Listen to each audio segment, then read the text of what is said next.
నమస్తే రమగారు. నమస్తే జయ. రమగారు, గతంలో మనం కొంచెం అమ్మవారి ప్రాశస్త్యం ఉన్న స్టోరీలు చెప్పుకున్నాం.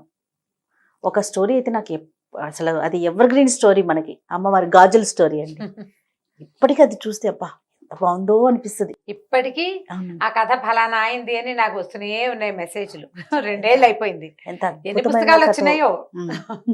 అవును, అలాంటి కథ మన మా బాస్ సుమన్ గారు కలిసినప్పుడల్లా ఏదైనా స్టోరీ విషయం వచ్చినప్పుడల్లా, జయ రమగారితో ఇలాంటి స్టోరీస్ ఏమైనా ఉంటే ఇంకొంచెం చెప్పించింది జయ, అమ్మవారి స్టోరీలు చాలా బాగుంది చాలా బాగుంది అని చెప్తూ ఉంటారు ఆయన. చాలా మంది ఇష్టపడతారండి ఆ కథ. అలాంటివి ఏదన్నా ఇంకా ఏమన్నా ఉంటే మీ దగ్గర, మీ ఐడియాలో ఉంటే ఒకటి చెప్పండి. మరి అలాంటిది కాదు కానీ అమ్మవారికి సంబంధించిందే ఒక కథ చెప్తాం. మొన్న ఒకటి చెప్పుకున్నాం మనం, చెట్టులో అమ్మవారు ఉండటం. అవును, ఇది ఒకటి చెప్దాం. ఒక పల్లెటూరులో సుబ్బయ్య అని ఒక ఉప్పు వ్యాపారస్తుడు ఉండేవాడు. ఉప్పు అమ్మేవాడు అనమాట. ఉప్పు వ్యాపారం అంత పెద్ద ఖాస్ వ్యాపారం కాదు. పాత రోజుల్లో ఎంత ఉప్పు 10 పైసలు, కానీ అర్ధనా కూడా ఉండేది. అయితే ఇంక పెద్ద వ్యాపారం ఏమీ లేదు.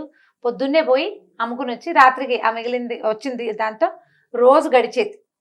కష్టంగానే గడిచేది. 3-4 పిల్లలు, అమ్మ నాన్న, 1-2 అన్నదమ్ములు, అలా ఉండేది కుటుంబం. అయితే ఈయన ఏం చేసేవాడంటే, వీళ్ళ ఊరు దాటి పక్క ఊళ్ళు వెళ్ళాలి వ్యాపారానికి. ఈ ఊరు దాటి వెళ్తుంటే ఊరు బయట ఒక చిన్న అడవి, చిట్టడవి లాగా ఉండేది. ఆ అడవిలో ఒక చిన్న అమ్మవారి గుడి ఉండేది.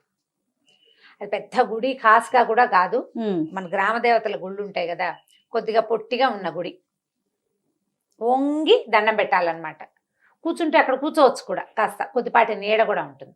రోజు ఆవిడకి దండం పెట్టేవాడు, వ్యాపారం బాగా జరిపించమ్మా అని. ఎప్పుడైనా వాన బంగుడు వస్తే ఆ గూడు దగ్గరే వంగి కాసేపు కూర్చునేవాడు. కూర్చున్నప్పుడు అనుకునేవాడు, నేను బతికి బాగుంటే, బాగా సంపాదిస్తే గుడి కడతానమ్మా నీకు అని చెప్పుకునేవాడు. వెళ్తూ దండం పెట్టేవాడు, వస్తూ దండం పెట్టుకునేవాడు. అయితే ఏమైంది, అట్లా రోజులు గడుస్తూ ఉన్నాయి. ఏదో బొటాబొటిగా వచ్చేది. ఆ బొటాబొటి దాంతో ఏదో తిని, అంటే పోకుండా బతికుండా ఉండే అంత సంపాదన మాత్రమే అనమాట. ఓ దాచుకునేది, పెద్ద కొనుక్కునేది ఏం లేదు. 4 వేలు నోట్లోకి అన్నానికి మాత్రం సరిపోయేది.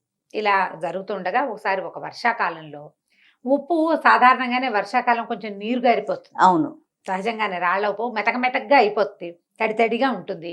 పైగా కొలిచినప్పుడు ఎక్కువ వచ్చేస్తుంది. అప్పట్లో తూనికలు తక్కెడ్లు లేవు కదా, సేరు కొలత ఎక్కువ ఉప్పు కూడా వెళ్ళిపోతుంది. అలాగే ఏదో నడుస్తుండేవాడు. ఒకరోజు జడివాన కురిసి ఉప్పు సంచులు తడిసిపోయి ఉప్పు అంతా కారిపోయిందట. కారిపోతే 1 రూపాయి లేదు చేతిలో, పావలా కూడా లేదు. ఆయన అమ్మవారి గూటి దగ్గర కూర్చున్నాడు. ఆ గూటి పక్కన ఏమీ లేదు. ఏం బతుకు ఇది, ఎట్లా కొట్ల బతుకు. 4 వేలు నోట్లోకి వెళ్తాంటే, ఈ వర్షాకాలం 1 వేలు కూడా నోట్లోకి వెళ్ళలేని పరిస్థితి. ఇంటికి వెళ్తే అన్నం కూడా పెట్టలేను నేను. దౌర్భాగ్యపు స్థితిలో ఉంది నా జీవితం. నీ గుడి కడతా, గోపురం కడతానని అడిగేం ప్రయోజనం? కనీసం ఆ ఉప్పు బస్తా అన్నా తడవకుండా ఉంటే పోనీ ఓ పూట ముద్దైనా తింటాను. నేనేం గుడి కడతానమ్మా నీకు? ఇక నేను చచ్చిపోవటమే, ఇక నా వల్ల కాదు. నా పిల్లలు ఏదో అడుక్కునైనా బతుకుతారు, ఏదో మగవాడిని బతుకున్నాను, ఇంట్లో ఉన్నాను, అడుక్కోండరా అని చెప్పలేకపోతున్నాను అని ఇలాగ చేత విధాల వగచి చెప్పుకున్నాడు ఆ దేవుడి గుడి దగ్గర అమ్మవారికి. నువ్వు ఉన్నావని నమ్మాను కదా, ప్రతిరోజు దండం పెడుతున్నా, ఏం ఫలితం చూపిస్తున్నావు నువ్వు నాకు? ఏమీ ఫలితం చూపించవు. ఇవాళ ఇది కూడా తెలిసిపోయింది. 4 రోజుల అన్నానికి ఆసరా అయిన ఉప్పు అంతా తడిసిపోయింది. ఇక ఎందుకు పనికిరాదు, వానాకాలం అది ఎండదు ఆరదు అని ఇలాగా పోసుకుని, ఏముంది ఈ చెట్టుకి, ఏదో ఒక చెట్టుకి ఊరేసుకుని చచ్చిపోతాను అంతే నేను అనుకున్నాడు. వాన తగ్గేదాకా కూర్చుందామని ఆ గూట్లో కూర్చున్నాడు. ఏమైంది, ఇంతలో అమ్మవారి లేచి బయటకు వచ్చింది. సామన్ సాయిగా అంతెత్తున్న ఒక పడుచు ఆవిడ వచ్చింది. బయటకు వచ్చి, ఏమిరా సుబ్బయ్య చచ్చిపోతావా అని అడిగింది. అడిగేసరికి తెలిసింది, గూట్లో నుంచి బయటకు వచ్చింది. దండం పెట్టాడమ్మా. అమ్మ తల్లి, ఏం చేయను మరి, నువ్వు నాకు ఏమి ఇవ్వద్దు, అన్నం తినడానికి ఆసరా ఇవ్వమనే కదా అమ్మా అడుగుతున్నాను. ఈ ఉప్పు అంతా తడిసిపోయింది, నేనేం పెట్టను, ఈ వర్షాకాలం ఎక్కడి నుంచి వస్తుంది తిండి అని లబోదీపమని మొత్తుకున్నాడు. ఆవిడంది, నేను నీకు డబ్బు ఇవ్వలేను, అయితే ఓ పని చేస్తా.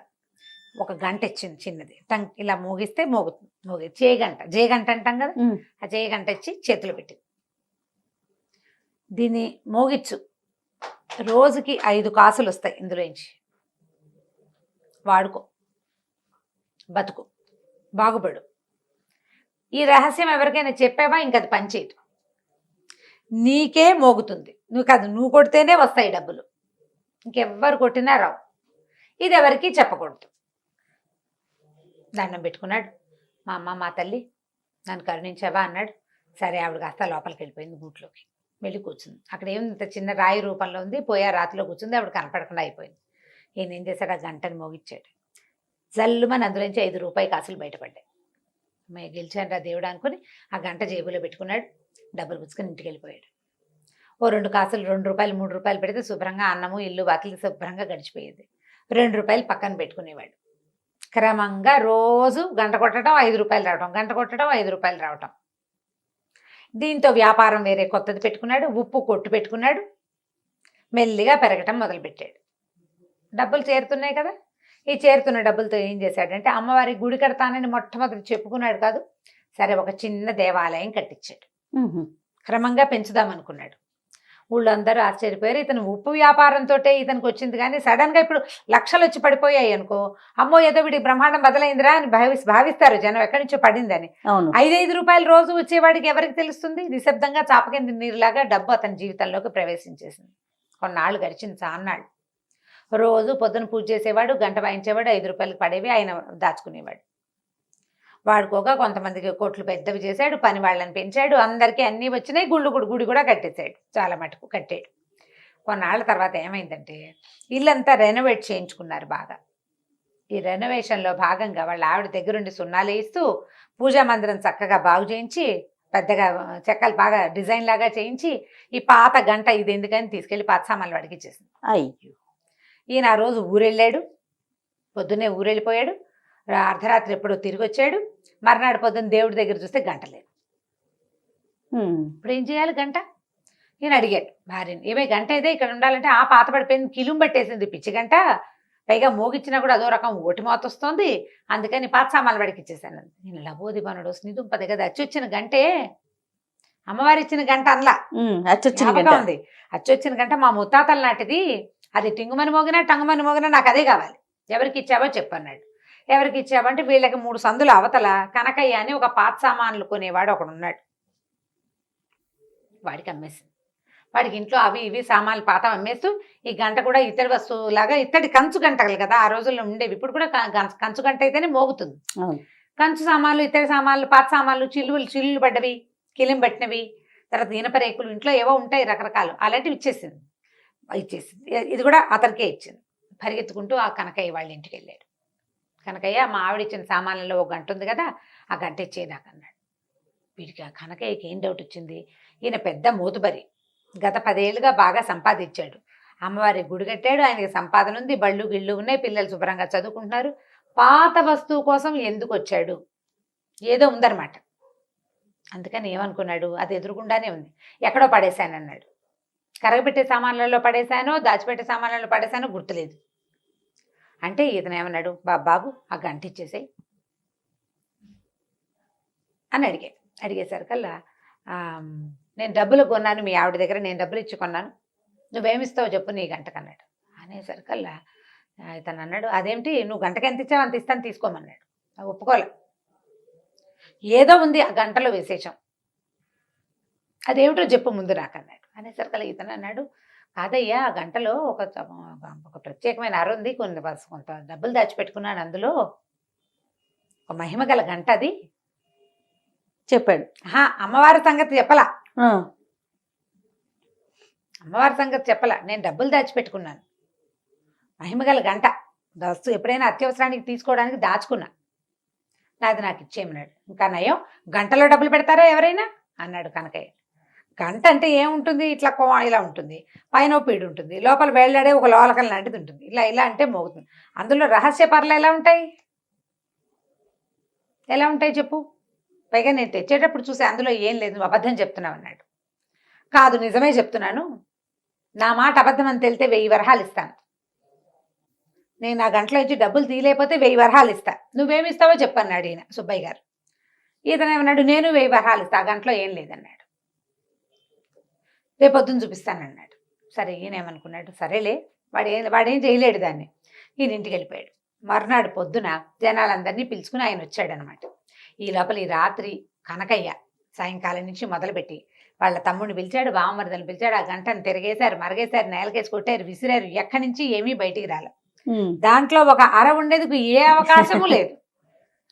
ఎక్కడ పెట్టాడో తెలీదు. ఏమైనా రహస్యపు మీటల మీద బాగా తోమేరు మెరిసేలాగా, చింతపండు ఉప్పు పెట్టి తోమేరు, నిమ్మకాయ డిప్పేసి తోమేరు, ధగధగాయమానగా బంగారపు గంటలే మెరుస్తోంది. అందులోంచి ఏమీ బయటికి రాదు. సరే ఏమనుకున్నాడు, ఇందులోంచి ఏమీ రాలేదు కాబట్టి అతను కూడా తీయలేడు, వేయిస్తాడు, వేయకేం చేస్తాడు, చూద్దాం అనుకున్నాడు. మర్నాడు పొద్దున వీర ఇతని చుట్టుపక్కల వాళ్ళు నలుగురు చేరారు, ఆయన ఓ నలుగురిని తెచ్చాడు. గంట అందరి మధ్యలో ఆ గంట ఆయనకి ఇచ్చేయాలి. ఇచ్చేసరికల్లా సరే ఇందులో ఏమీ లేదు, నేను తిరిగేశాను మరగేశాను, ఇందులో ఏం లేదు, నువ్వు అబద్ధం చెప్పావు, 1000 అక్కడ పెట్టి గంట తీసుకోమన్నాడు. 1000 రూపాయలు ఇస్తానన్నాడు కదా. అయితే సుబ్బయ్య గారు అన్నాడు, ముందు గంట నా చేతిలో పెట్టు, డబ్బులు నేను తీసి చూపిస్తాను నీకు ఇందులో. సరే ఇచ్చాడు. ఇచ్చేసరికల్లా ఈయన ఏం చేశాడు, ఆ గంటను దండం పెట్టుకుని అలాగా మోగిచ్చి ఆ గంటల నుంచి 5 రూపాయల బిళ్ళలు అతని చేతిలో పెట్టాను. ఇదిగో నేను దాచిపెట్టాను, ఇదిగో అని చూపించాను. జనాలంతా ఆశ్చర్యపోయారు, ఎలా దాచావు అని. ఇప్పుడు నా పూర్వీకుల గంట కదా, ముత్తాతల నుంచి మా ఇంట్లో ఉంది, నేను దాని ఆసరాతోటే బతికాను, నేను మీకు చూపించేస్తానా, నాది ఇది, మా ఇంట్లో నుంచి ఇతను తెచ్చాడు, ఎందుకు చూపిస్తాను నేను మీకు, ఎలా దాచాను చూపించక్కర్లేదు. ఇప్పుడు కనకయ్య ఇది ఆశపడ్డందుకు ఏమిటి ఇచ్చేస్తే గంట అని అడిగితే ఏముంది, పావలా ఇచ్చుంటాడు ఆ గంటకి, ఆ పావలాను ₹1 పావలాకి ₹1 లేదా రూపాయి ఇవ్వు అంటే సరిపోయేది. పందెం కట్టేందుకు 1000 రూపాయలు ఇవ్వాల్సి వచ్చింది. అయితే ఈయన ఏమన్నాడు, సుబ్బయ్య గారు అంత వద్దులేవయ్యా, నా గంట నాకు ఇచ్చావు, సగం ఇవ్వు చాలు, ఆ సగం కూడా నాకు ఇవ్వద్దు, ఊళ్ళో అమ్మవారి గుడి ఉంది కదా ఊరి చివర, గుడి బాగు చేయించడానికి డబ్బులు ఇవ్వు, గుడిని పెద్దది చేయడానికి. కానీ ఈ కనకయ్య దగ్గర నుంచి 500 రూపాయలు ఇప్పించాడు ఆ గుడికి. గుడిని ఇంకా కాస్త బాగు చేశారు. మరి 500 రూపాయలు అంటే ఆ రోజుల్లో ఎక్కువ కదా. నేను అమ్మ తమ తల్లి నా మొత్తాన్ని నా చేతిలోకి వచ్చేసావు నువ్వని ఆ గంటకి దండం పెట్టుకుని తీసుకెళ్లి తన ఇంట్లో పెట్టుకున్నాడు. కనకయ్య సుబ్బయ్య గారు ఉన్ననాళ్లే ఆ గంట పనిచేస్తుంది. ఆ తర్వాత ఎవరి చేతికి దొరికినా మోత వస్తుంది కానీ అందులో నుంచి డబ్బులు రావు. కేవలం సుబ్బయ్యకే ఇచ్చింది అనమాట అమ్మవారు అవకాశం. ఎందుకు ఇచ్చింది, అతను భక్తి వల్ల. రోజు దండం పెట్టుకుని, ఉప్పు వ్యాపారస్తుడు, ఉప్పు ఎంత అమ్ముకుంటాడు, రోజుకి రూపాయి ఆదాయం లేనివాడు, నా బతుకు బాగుంటే నీకు గుడి కడతానని భగవంతుని పట్ల ఆ రకమైన ప్రేమను అతను ప్రదర్శించినందుకు అతనికి ఆ గంట ఇచ్చిందనమాట. గంట పుచ్చుకుని ఇంటికి వచ్చేసాడు. ఆ తర్వాత ఈయన దారిని నేను హాయిగా ఉన్నాడు, ఆయన దారిని ఆయన హాయిగా ఉన్నాడు. కథ కంచికి మనం ఇంటికి. చాలా బాగుంది, చిన్న కథ కానీ మంచి కథ, మంచి మహిమ ఉన్న కథ కదండి అమ్మవారి కథ. రైట్ రమ్మ గారు, నమస్తే. నమస్తే జయ. రమ్మ గారు ఈరోజు ఏం స్టోరీ చెప్పబోతున్నారు? భక్తి, భక్తిని గురించిన ఒక కథ చెప్తాం. ఓకే, అంటే భక్తిని పెంపొందించటమా? పెంపొందించడం కాదు, అసలు భక్తి, నమ్మకం, అపనమ్మకం, భగవంతుడిని తెలుసుకోవటం, తెలుసుకోకపోవటం, జ్ఞానికి అజ్ఞానికి ఉండే వ్యత్యాసం ఏమిటి? ఇంట్రెస్టింగ్ అండి. విషయం ఇంట్రెస్టింగే, కథ కూడా చాలా ఇంట్రెస్టింగ్ గా ఉంటుంది. చెప్పండి. ఇప్పుడు చాలా కాలం క్రితం పల్లెలు వాట్లలో పెద్దగా దేవాలయాలు అవి లేని ఊళ్ళు ఉండేవి వరకు. ఇప్పుడు ప్రతి పల్లెకి బోల్డని దేవాలయాలు, చిన్న చిన్న ఊళ్ళల్లో కూడా పెద్ద పెద్ద కట్టడాలు అవన్నీ ఉన్నాయి. కాదు రమ్మగారు, ప్రతి గ్రామానికి ఒక రామాలయం అంటారు కదండి. రామాలయం అంటే ఒట్టిగా మండపం, ఒక మందిరం లాంటిది. రాముల వారి విగ్రహాలు, ధూపదీప నైవేద్యాదులు అవి ఏముండవు. ఇప్పుడు మా ఊరుందా, మా ఊళ్ళో ఒట్టి రామభజన మందిరమే అది. రామాలయం అంటే సీతారాముల లక్ష్మణుల విగ్రహాలు, ఇవి షోడశోపచారాలు చేయటాలు అవి చాలా తక్కువే చేయ. భజనలు ఉండేవి, రామభజన చేస్తారు. మాకు 2 రామభజన మందిరాలు ఉండేవి. ఇప్పుడు కూడా అవే రామభజన మందిరాలు ఉన్నాయి. అక్కడ విగ్రహాలు ఏముండవు, ఏమి లేదు, 2 పటాలే, అక్కడో పటం ఇక్కడో పటం. ఇక్కడ కొన్ని జాతుల వాళ్ళు ఇక్కడ, కొన్ని జాతుల వాళ్ళు అక్కడ చేసుకోవడం. ఇప్పుడు ఒక మాలక్షమ్మ వారు, మా ఊళ్ళ అమ్మవారు వెలిసిన ఒక దేవాలయం ఉంది, మా వాళ్ళు కట్టింది అంతే. అది కూడా దేవాలయం అంటే పెద్దగా మనకి గోపురాలు అవి ఉన్నది ఏం కాదు. ఒక భక్తికి ఒక సులువైన మార్గం అంతే. భగవంతుని తలుచుకునేందుకు సులువైన మార్గాలు. ఇప్పుడు పల్లెటూళ్ళల్లో, కొండ కోణల్లో ఎక్కడుండేవి దేవాలయాలు? ఉండేవి కాదు. అయితే ఏమైంది, పూర్వం చాలా కాలం క్రితం ఒక పల్లెటూరికి ఆనుకుని ఒక కోయ జాతులు కొండవాళ్ళు ఉండే ఒక పెద్ద అడవి ఉండేది. పల్లెటూళ్ళలో ఏదో సామాన్య పాఠక జనం ఉండేవాళ్ళు, 4-5 బ్రాహ్మణ కుటుంబాలు కూడా ఉండేవి. ఏదో ఎలాగోలాగా అప్పుడు ఏంటంటే కొద్దిగా చారెడు భూమి ఉంటే ఏదో దున్నుకుని వచ్చిన వడ్లతోటి అన్ని మారకపు రోజులు, వస్తు మార్పిడి రోజులు. అలాగే ఏదో బతికేవాళ్ళు. పెద్దగా డబ్బులు గిబ్బులు అన్ని చోట్ల డబ్బు ఉండటము, ధనంగా ధనికులు భూస్వాములు ఉండే రోజులు కావు అసలు అవి. ఒకవేళ ఉన్నా ఎక్కడో పెద్ద ఊళ్ళల్లో ఉండేవాళ్ళు. ఈ పల్లెల్లో వాటిలలో ఏదో ఉంటే పొలాలే తప్పిస్తే డబ్బున్న వ్యవహారం ఏమీ కనపడేది కాదు. అయితే ఈ పల్లెటూరును అనుకున్న మొన్న అడవి ఉంది కదా, అందులో కొన్ని కోయా కొండ జాతుల వాళ్ళు ఉండేవాళ్ళు. అయితే ఏమైందట, ఓ సంవత్సరం బాగా వానలు పడి పైనుంచి ఒక సెలయేరులో కొన్ని దుంగలు అవి కొట్టుకొస్తాయి కదా, అట్లా అవునండి. చెట్ల కొమ్మలు కొట్టుకొస్తాయి, దుంగలు కొట్టుకొచ్చేస్తాయి, వానకి మొదలు కదిలిపోయి చెట్లు పడిపోతాయి, అదంతా కింద కొట్టుకొచ్చేస్తుంది. అట్లా కొట్టుకొచ్చిన వాటిల్లో ఒక అంత పెద్ద చింతమొద్దు దొరికింది వాళ్ళకి. చింతమొద్దు దొరికితే అది బాగుంది అనుకున్నారు. ఇప్పుడు మిగిలిన చెట్లు అన్ని ముక్కలు చేసి పెట్టుకున్నారు. ఈ చింతమొద్దుని మామూలుగా ఏం చేస్తారంటే చింత కానీ వేప కానీ మామిడి కానీ నీటిలో బాగా నాననిస్తారు. దాన్ని ఏదో అంటారు, పేరు గుర్తు రావట్లేదు. దీన్ని ఏంటంటే దాని లైఫ్ పెరుగుతుందన్నమాట, నీటిలో నానిన కొద్దికి గట్టిదనం వస్తుంది చక్కకి. తర్వాత దాన్ని ఆరబెట్టి దాంతో ఫర్నిచర్ చేసుకుంటారు, సీజనింగ్ అంటారు. సీజన్డ్ వుడ్ దాని పేరే అది. ఆ సీజనింగ్ ఏంటంటే నీళ్ళలో పడేసేయటమే అనమాట. నిద్రగన్నేరు చెట్లు కూడా కొట్టేసి పెద్ద పెద్ద దుంగల్ని చెరువుల్లో పడేస్తారు. పడేసి కొంతకాలం బాగా అది నానిన తర్వాత దాని లైఫ్ పెరుగుతుంది. ఆ చెక్క లోపల ఇంక్లూషన్స్ ఉంటాయో వరుసల్లో లోపల ఆ తెరలు అవన్నీ ఫిక్స్ అవుతాయి అన్నమాట. దానికి బిగు వస్తుంది ఆ చెక్కకి. అట్లా ఈ నీళ్ళల్లో నాననిచ్చారు. ఆ చింతమొద్దుని ఒకరోజు పగలేద్దామని దాన్ని తీసుకొచ్చి బయట పెట్టుకున్నారు. బాగా ఆ మాత్రం ఎత్తుగా ఉన్నది, బాగా మంచిది. ఇట్లా కావలించుకుంటే ఒక పెద్ద ఇద్దరు బలాఢ్యులు అట్నుంచి ఇట్నుంచి పట్టుకున్నా వాళ్ళ చేతులు కలవనంత పెద్ద దుంగ అది. ఇద్దరు బలమైన వాళ్ళు రెండు చేతులు అట్నుంచి ఇట్నుంచి కావలించుకుంటే బాగా ఆ మాత్రం కైవారం ఉంటుందా, అంతకంటే ఎక్కువ, అంత పెద్దది. అంత పెద్ద దుంగ. అంత పెద్దదంటే చాలా మంచి వస్తువులు అవి బాగా తయారవుతాయి అని భావించారు. అయితే ఏం చేశారు, నీళ్ళ నుంచి బయటపడేశారు. కొద్దిగా ఆరాక దాన్ని పగలేయటానికి కొట్టేసరికల్లా ఏమైందంటే దానికి బార్క్ లాగా ఉంటుంది కదా, అది ఏమంటారు మన బెరడు, అది ఊడిపోయింది. అది ఊడిపోయి దుంగ కొంచెం పక్కకి వాలితే కింద అది పగలగొట్టడానికి దుంప దిగింది. ఒక కుర్రాళ్ళు కొంతమందికి నేల మీద పడుకున్నారు. ఒక కుర్రాడు నేల మీద పడుకుని ఇట్లా అలా చూసేసరికి ఆ దుంగకి ఇవి చెక్కల్లో ఒక రకమైన తెరలుగా ఒక డిజైన్ లాగా ఉంటుంది కదా, ఆ డిజైన్ ఎలా కనపడిందంటే దాని మీద ఉన్నది ఆ దుంగకి 2 కళ్ళు ఉన్నట్టు కనపడింది వాడికి. ఓ ఇది చూస్తోందిరా అన్నాడు. చూడటం ఏమిటి, దాన్ని నిలబెట్టారు. చూస్తే ఇట్లా నిలువుగా ఉన్న దుంగకి ఇట్లా 2 కళ్ళల్లే కనపడ్డాయి. అప్పుడు వాళ్ళు ఏమనుకున్నారు, ఎంత కొట్టినా కసుగందల చెక్క ఇక్కడ, బెరడు మాత్రం ఊడిందంతే. చూస్తుంటే వాళ్ళకి సంతోషం వచ్చేసింది. ఈ దొంగని ఇది జేజి అని భావించి ఏం చేశారు, ఆ చెరువు పక్కనే ఎక్కడ సెలయేరు ఎక్కడ కిందకు వచ్చిందో దానికి కొంచెం పక్కగా ఆ తడి ఇవక లేకుండా చూసుకుని ఓ చోట నిలబెట్టి బొట్టు పసుపు రాసి బొట్టు పెట్టుకున్నారు. అక్కడి నుంచి ఆ దొంగని జేజిగా భావించి రోజు దండం పెట్టుకోవటం మొదలుపెట్టారు. పసుపు రాసేవాళ్ళు, బొట్టు పెట్టేవాళ్ళు. ఏదో శుక్రవారాలు శనివారాలు ఏమీ తెలియదుగా వాళ్ళకి, అమాసలు పుణ్యాలు తెలుసు, కార్తెలు తెలుసు.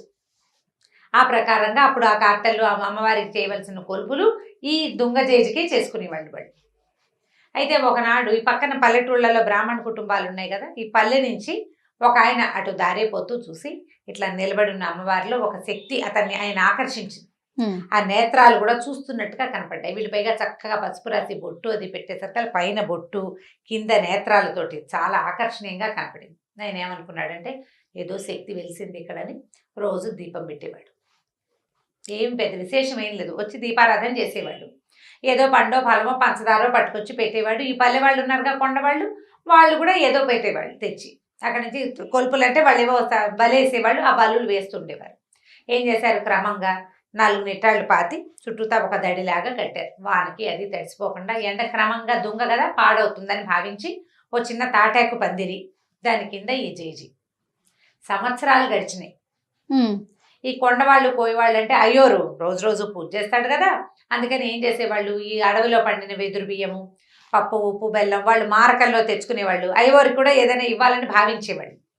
భావించి ఈయన కొద్దిగా సమర్పించేవాళ్ళు. డబ్బులు ఏం లేవు, కానీ భోజనానికి మాత్రం ఏర్పాటు జరిగిపోయేది బ్రాహ్మణుడి. ఆయన రోజు వాన వంగుడు చలికాలం ఏదైనా సరే రావడం, ఖచ్చితంగా ఉదయకాలం దీపారాధన చేయటం నియమం. దీపం పెట్టేవాడు ఖచ్చితంగా. ఆ దీపం పెట్టడానికి ఓ ఏర్పాటు, అది ఆరిపోకుండా చుట్టూతా దడి ఇన్ని ఉన్నాయి కదా, ఇలా గడుస్తూ ఉండేది. చాలా కాలం ఇలాగే గడిచిపోయింది. అది ఆరిపోతూ ఓ దండం పెట్టుకోవటం. పల్లె వాళ్ళంతా రోజు ఏం చేసేవాళ్ళు, వెళ్ళేటప్పుడు దండం పెట్టుకునేవాళ్ళు, వచ్చేటప్పుడు ఇంత దొరికింది, నీ పొద్దు నేను చూసి దండం పెట్టుకున్నావు, ఇది దొరికింది. పొద్దు నేను చూసినా ఏమీ దొరకలేదు. ఆ రెండు, ఒకటేమో సంతోషంగా చెప్పేవాళ్ళు, రెండోది కంప్లైనింగ్గా చెప్పేవాళ్ళు. మర్నాడు నిన్ను అడిగాను కదా ఇవాళ దొరికిందని సంతోషించేవాళ్ళు. ఏముంది భక్తి మూఢత్వం అంతే. అంతే. దొరికే నాడు దొరుకుతుంది, దొరకని నాడు దొరకదు. దానికి అమ్మవారు చేసేది వీడికి ఇది ఏమీ లేదు, కానీ అలా నమ్మకం అనమాట. అయితే కొన్నాళ్ళ తర్వాత ఏమైందంటే ఇది 12-13 సంవత్సరాలు నడిచిపోయింది. ఒకరోజు మంచి వర్షాకాలం ఈయన దీపారాధన చేయడానికి వాన వేళనే వచ్చాడు. రోజులాగా తెల్లవారి కరవ లేట్ అయిపోయింది. ఇతను వచ్చేసరికల్లా ఆయనకి ఎట్లా కనపడిందంటే దూరం నుంచి ఒకడెవడో ఒక గుర్రం కట్టేసింది కింద. ఈ అమ్మవారి తాలూకు తాటాకుల పాక దగ్గరే ఒక గుర్రం కట్టుంది. గుర్రం బాగా తడిసిపోయింది, ఎప్పటి నుంచో వానలో తిరుగుతోంది. ఒక మనిషి అక్కడ నుంచుని ఉన్నాడు. దూరం నుంచి చూస్తే వాడి పెద్ద ఆజానుబాహుడు, కటువుగా ఉన్న రూపం. వాడి బట్టలు అవన్నీ ఎలా ఉన్నాయంటే మొరటుగా ఉన్నాయి. ఆ రోజుల్లో గుర్రాలు అందరి దగ్గర లేవు, బందిపోటు దగ్గర దొంగల దగ్గర మాత్రమే ఉంటాయని చెప్పుకునేవాడు. వీడెవడో బందిపోటు దొంగ. వాడు అమ్మవారితో ఏదో అక్కడ నిలబడి మాట్లాడుతున్నాడు. ఇటు వచ్చి వెనక్కి వచ్చాడు. అమ్మో వీడు వచ్చేస్తున్నాడు అని చెప్పి ఆయన దగ్గరికి వెళ్ళకుండా దూరంగానే చెట్టు చాటును నిలబడ్డాడు. వాడు ఏం చేశాడు, ఆ గుర్రానికి కట్టి ఉన్న సామాన్లలో ఒక గొడ్డలు తీసుకెళ్ళాడు. గొడ్డలు తీసుకెళ్ళి ఆ గొడ్డలతో ఆ చెట్టుని నరకబోయాడు. ఆ జేజిని, ఆ దుంగని నరకబోయాడు. నరకబోయేసరికి ఆ దుంగల నుంచి ఒక ఆవిడ బయటకు వచ్చింది. అదంతా ఈ బ్రాహ్మణ ఆయన చూస్తున్నాడు. ఇక్కడ ఏం జరిగింది, ఇతను ఒక బందిపోటు దొంగ. 4-5 రోజులుగా దారులు కాచి సంపాదించడానికి ప్రయత్నం చేస్తున్నాడు. ఏ అవకాశము అతనికి కుదరలేదు. పోనీ 4 కట్టెలు కొట్టి ఇంటికి పట్టుకెళ్తే ఇంట్లో వాళ్ళు కాస్త కలుగంజో తాగుతారంటే, వర్షాకాలం వాన విపరీతంగా, ఎక్కడా కట్టె లేదు, ఏమీ లేదు. ఇంట్లో ముసలి తల్లి ఉంది, కడుపుతో ఉన్న భార్య ఉంది, 1-2-3 చిన్నపిల్లలు ఉన్నారు. వాడికి ఆహారం అవసరం ఇంటికి. దొంగే వాడు ఇదంతా చూసి ఎక్కడ అడవిలో దొరక్క తిరిగి వెళ్ళిపోతూ ఈ దుంగను చూశాడు. ఈ కట్టడంలో ఉండి ఏమి తడి అంటూ అంటకుండా ఉన్నది. దీన్ని పగలేసి సగమైన గుర్రం మీద మోసుకెళ్ళిపోతే ఓ సంచి తెచ్చుకున్నాడు. గోన్ సంచి కూడా ఉంది వాడి దగ్గర. తడవకుండా పట్టుకెళ్ళిపోతే పట్నం పట్టుకెళ్ళి అమ్మేసుకోవచ్చు. ఇంట్లో వాళ్ళకి 4 నూకలు వస్తాయి, కాస్త 4 నూకలు కొనుక్కోవచ్చు. ఆ ఉద్దేశంతో అతను ఏం చేశాడు, ఇక్కడ ఏమి ఆ వస్తువు దొరికింది ఏమీ లేదు. పూజ జరుగుతోందని తెలిసింది, కానీ పూజ ఏమిటి దుంగకి? తను చేయడు ఆ పూజ, జస్ట్ చూశాడు అంతే. గొడ్డలు తీసుకొచ్చి నరకబోయాడు. నరకపోతే అందులోంచి అమ్మవారు లేచి బయటకు వచ్చింది. వీడికి కనపడుతోంది. బ్రాహ్మణ ఆయన నిమిత్తలు ఉంచినాడు కదా పెద్ద మనిషి. ఈయనకి ఎలా కనపడింది, ఒక చామన్ ఛాయగా ఎత్తుగా పెద్ద బొట్టు పెట్టుకుని, కొప్పు వెనకాల పువ్వులు అవి ఉన్నాయి, ఏదో ఒక నేర్చీర కట్టుకున్న ఒక నడి వయసు పాటక స్త్రీలాగా కనిపిస్తోంది. కానీ ఖచ్చితంగా దుంగలోంచే వచ్చింది. అప్పుడు ఆవిడ ఏం చేసింది, ఏరా నాయన ఇట్లా కొట్టేస్తున్నావు, నేను ఎప్పటి నుంచో ఈ దుంగలో ఉన్నాను, ఈ పాటక జనం అంతా దండం పెట్టుకుంటారా నన్ను, నువ్వు దుంగను కొట్టద్దు నువ్వు అన్నది. అనేసరికల్లా ఆ దొంగ అన్నాడు, నేనేం చేయను, నాకు ఎక్కడ ఏమీ దొరకలేదమ్మా, ఏదైనా 1 రూపాయి దొరికినా నిన్ను వదిలిపెట్టి వెళ్ళిపోయేవాడిని, పగలేసి తీసుకెళ్ళాను అనుకో 10 రూపాయలు దొరుకుతాయి, నేను అందుకే కొట్టబోయాను అన్నాడు. అనేసరికల్లా ఆవిడేమంది, డబ్బులే కదా నేను ఇస్తానని ఆవిడ ఏం చేసింది, ఇంత మూట ఎత్తి వాడి చేతిలో పెట్టింది. గల్లుమంటోంది మూట. దూరం నుంచి మనకి డబ్బుల కట్టలు అవి ఇవ్వడం తెలిసిపోతుంది కదా. ఈ డబ్బు గల్లుమనటం, ఒక డబ్బుల మూట, చిన్న మూటలు ఉంటాయి డబ్బులు. ఆ రోజుల్లో ఏం చేసేవాళ్ళు, సంచుల్లో వేసి నాణేలు కదా. తెలిసింది అతనికి, బ్రాహ్మడికి అర్థమైంది. ఆ మూట ఎత్తి వాడి చేతిలో పెట్టింది. వాడు వీడికి వంగి వీడి కాళ్ళకి దండం పెట్టి వెళ్ళిపోయాడు. అవురా 12-13 సంవత్సరాల నుంచి అర్చన చేస్తుంటే 10 పైసలు ఇవ్వలేదే నాకు, వీడెవడ గొడ్డలెత్తితే ఇచ్చేసింది. ఇదనమాట మార్గం. ఇదే కదా మార్గం. సరే ఏం చేశాడు, ఆ దీపారాధన పక్కన పెట్టి ముందు ఇంటికి వెళ్ళిపోయాడు. మళ్ళీ ఊళ్ళోకి వెళ్ళి గొడ్డలు పుచ్చుకొచ్చాడు. గొడ్డలు పట్టుకొచ్చాడు. సరే దీపాన్ని సామాన్లు కూడా పట్టుకెళ్ళి అన్నీ అక్కడ పెట్టి గొడ్డలు ఎత్తాడు కొట్టడానికి. ఎత్తటమేమిటి, గంటలు గణ గణ గణ గణ మోగిపోయింది. 1 గంట ఉంది అక్కడ. 1 గంట ఎన్ని గంటలు గానో మోగింది. పెద్ద వెలుగు వచ్చింది ఒకేసారి. పిడుగు పడితే మెరుపు వస్తే ఎలా వస్తుంది, ఆ మెరుపు మనకు కంటి ముందే మెరిస్తే కళ్ళు చీకట్లు గమ్మిపోవు మనకి. పెద్ద మెరుపుల్లే వచ్చింది. ఈ దెబ్బ అసలు ఇట్లా దానికి తగలకుండా, ఇంకా తగల్లా గట్టిగా తగలక ముందే పెద్ద మెరుపు, గంట మోగిపోయింది విపరీతంగా. కళ్ళు కాసపోయినాయి బ్రాహ్మణాయనకి. అమ్మో నా కళ్ళు కనపట్ల, మెరుపు కళ్ళు మిరుమిట్లు కొలిపోయి ఇవి గొడ్డలి పడిపోయింది. కళ్ళు మూసుకుని కింద కోలుపడిపోయాడు. అక్కడి నుంచి లోపల నుంచి అమ్మవారు లేచి బయటకు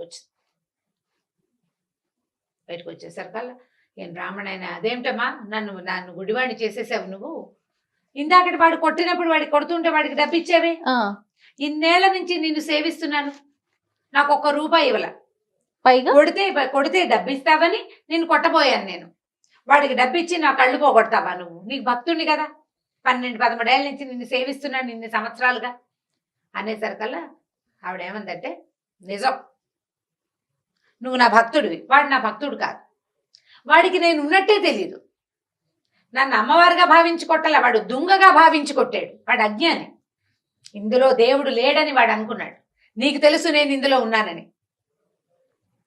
నీకు తెలుసు కదా, తెలిసి నువ్వు నన్ను కొట్టబోయావు, భగవంతుడని తెలిసి శక్తి అని తెలిసి కొట్టబోయిన వాడికి కళ్ళు పోవాలా ప్రాణం పోవాలా, వాడు అజ్ఞానంతో చేశాడు, వాడికి తెలియదు అసలు నేనెవరో తెలియదు వాడికి, నువ్వు 12-13 సంవత్సరాల నుంచి నేను ఇక్కడ ఉన్నానని నమ్మేవు, నాకు రోజు దీపం పెట్టావు, నువ్వు పెట్టిన దీప వెలుగులోనే ఈ ఊరి జనమంతా నన్ను చూసి దండం పెట్టారు, ఒక్కరోజు కూడా అన్నానికి వెతుక్కున్నావా నువ్వు, ప్రతిరోజు నీ అన్నం ఏర్పాటు చేశాను నేను, నువ్వు నాకు దీపం పెట్టినందుకు ప్రతిగా నీకు భోజనం ఏర్పాటయ్యింది, అది నేనే చేశానని మరి నేను కాకపోతే ఎవడు చేశాడు, వాళ్ళు నీకు తెచ్చిచ్చారు, నాకు నువ్వు దీపం పెట్టావు కాబట్టి వాళ్ళు నీకు ఇచ్చారు, మీ ఇంట్లో నువ్వు పెట్టుకుంటే తెచ్చియ్యరు కదా, ఇప్పుడు వాడు అజ్ఞానంతో కొట్టాడు, వాడికి నేను వద్దన్నా కొడతాడు, నేను వాడిని ఏం చేయలేను, ఎందుకంటే వాడు నన్ను నమ్మడు అసలు, నేను తెలియదు వాడికి, నీకు తెలుసు, తెలిసి నువ్వు చేయొచ్చా ఈ పని, తెలియని వాడు ఏ తప్పు చేసినా ఓకే, తెలిసిన వాడు చెయ్యొచ్చా, ఇది తప్పని నీకు తెలుసు, చెయ్యకూడదు కదా, అందుకే నీ కళ్ళు పోయినాయి, ఇప్పుడు చెప్పు, 100 నాణేలు వాడికి ఇచ్చాను, నీకు కావాలంటే ఇస్తా, మళ్ళీ 100 నాణేలు వాడికి ఇచ్చాను, నీకు కావాలంటే ఇస్తా, కళ్ళు కావాలా 100 నాణేలు కావాలా తేల్చుకో, నేను కావాలా నీకు 100 నాణేలు కావాలా, ఇప్పుడు సమాధానం ఏది, బ్రాహ్మణుడు నిర్ఘాంతపోయాడు, కాదు డబ్బుకు ఆశపడ్డాను నేను, ధనదేవత నన్ను అట్లా పిలిచింది, ఇన్నాళ్ళు నువ్వు నాకు అన్నం పెడుతున్నావన్న జ్ఞాపకం నాకు లేదు, నీ వల్లే నేను ఉంటున్నాను, నువ్వు నన్ను ఉండనిచ్చావు కాబట్టి ఉన్నాను ఇన్ని సంవత్సరాలు, నేను ప్రతిరోజు దీపం నేను పెట్టట్లేదు, నన్ను నువ్వు పెట్టనిచ్చావు, గుర్తించాడు, మనకు అవకాశం ఇస్తాడమ్మా భగవంతుడు, నేను చేస్తున్నానని అనుకుంటే ఎట్లా, ఈ పని చేసేందుకు నాకు అవకాశం భగవంతుడు ఇచ్చాడు, ఆయన ఇవ్వదలుచుకోలేదు, శక్తి మన ఈ పని చెయ్యనివ్వలేదు అంటే చెయ్యనివ్వదు అంతే, ఇంకా చెయ్యనివ్వదలుచుకోకపోతే ఇక చెయ్యదు, ఏం లేదు, సున్నా, మనం ఇదంతా నీ ప్రతిభ ఎట్లా అవుతుంది, నీ కాలు చెయ్యి కదులుతున్నాయంటే నీ వల్ల, అది కాదే, నీ వల్ల కాదు, ఎవ్వడి వల్ల కాదు, నీ లోపల అంతర్జ్యోతి ఒకటి వెలుగుతున్నంత సేపే నువ్వు చేయగలుగుతావు, ఆ జ్యోతి కొడిగట్టిన మసిబారిన నీ వల్ల కాదు,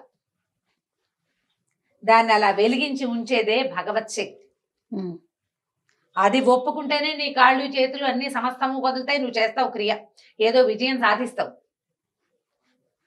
భగవంతుడు ఒప్పుకొని శక్తి ఒప్పుకోనప్పుడు ఇంకా నువ్వు చేసేదేం లేదు, అవును, దాంతో ఆవిడ కాళ్ళు పట్టుకున్నాడు, నన్ను రక్షించు, నాకు బుద్ధి వచ్చింది,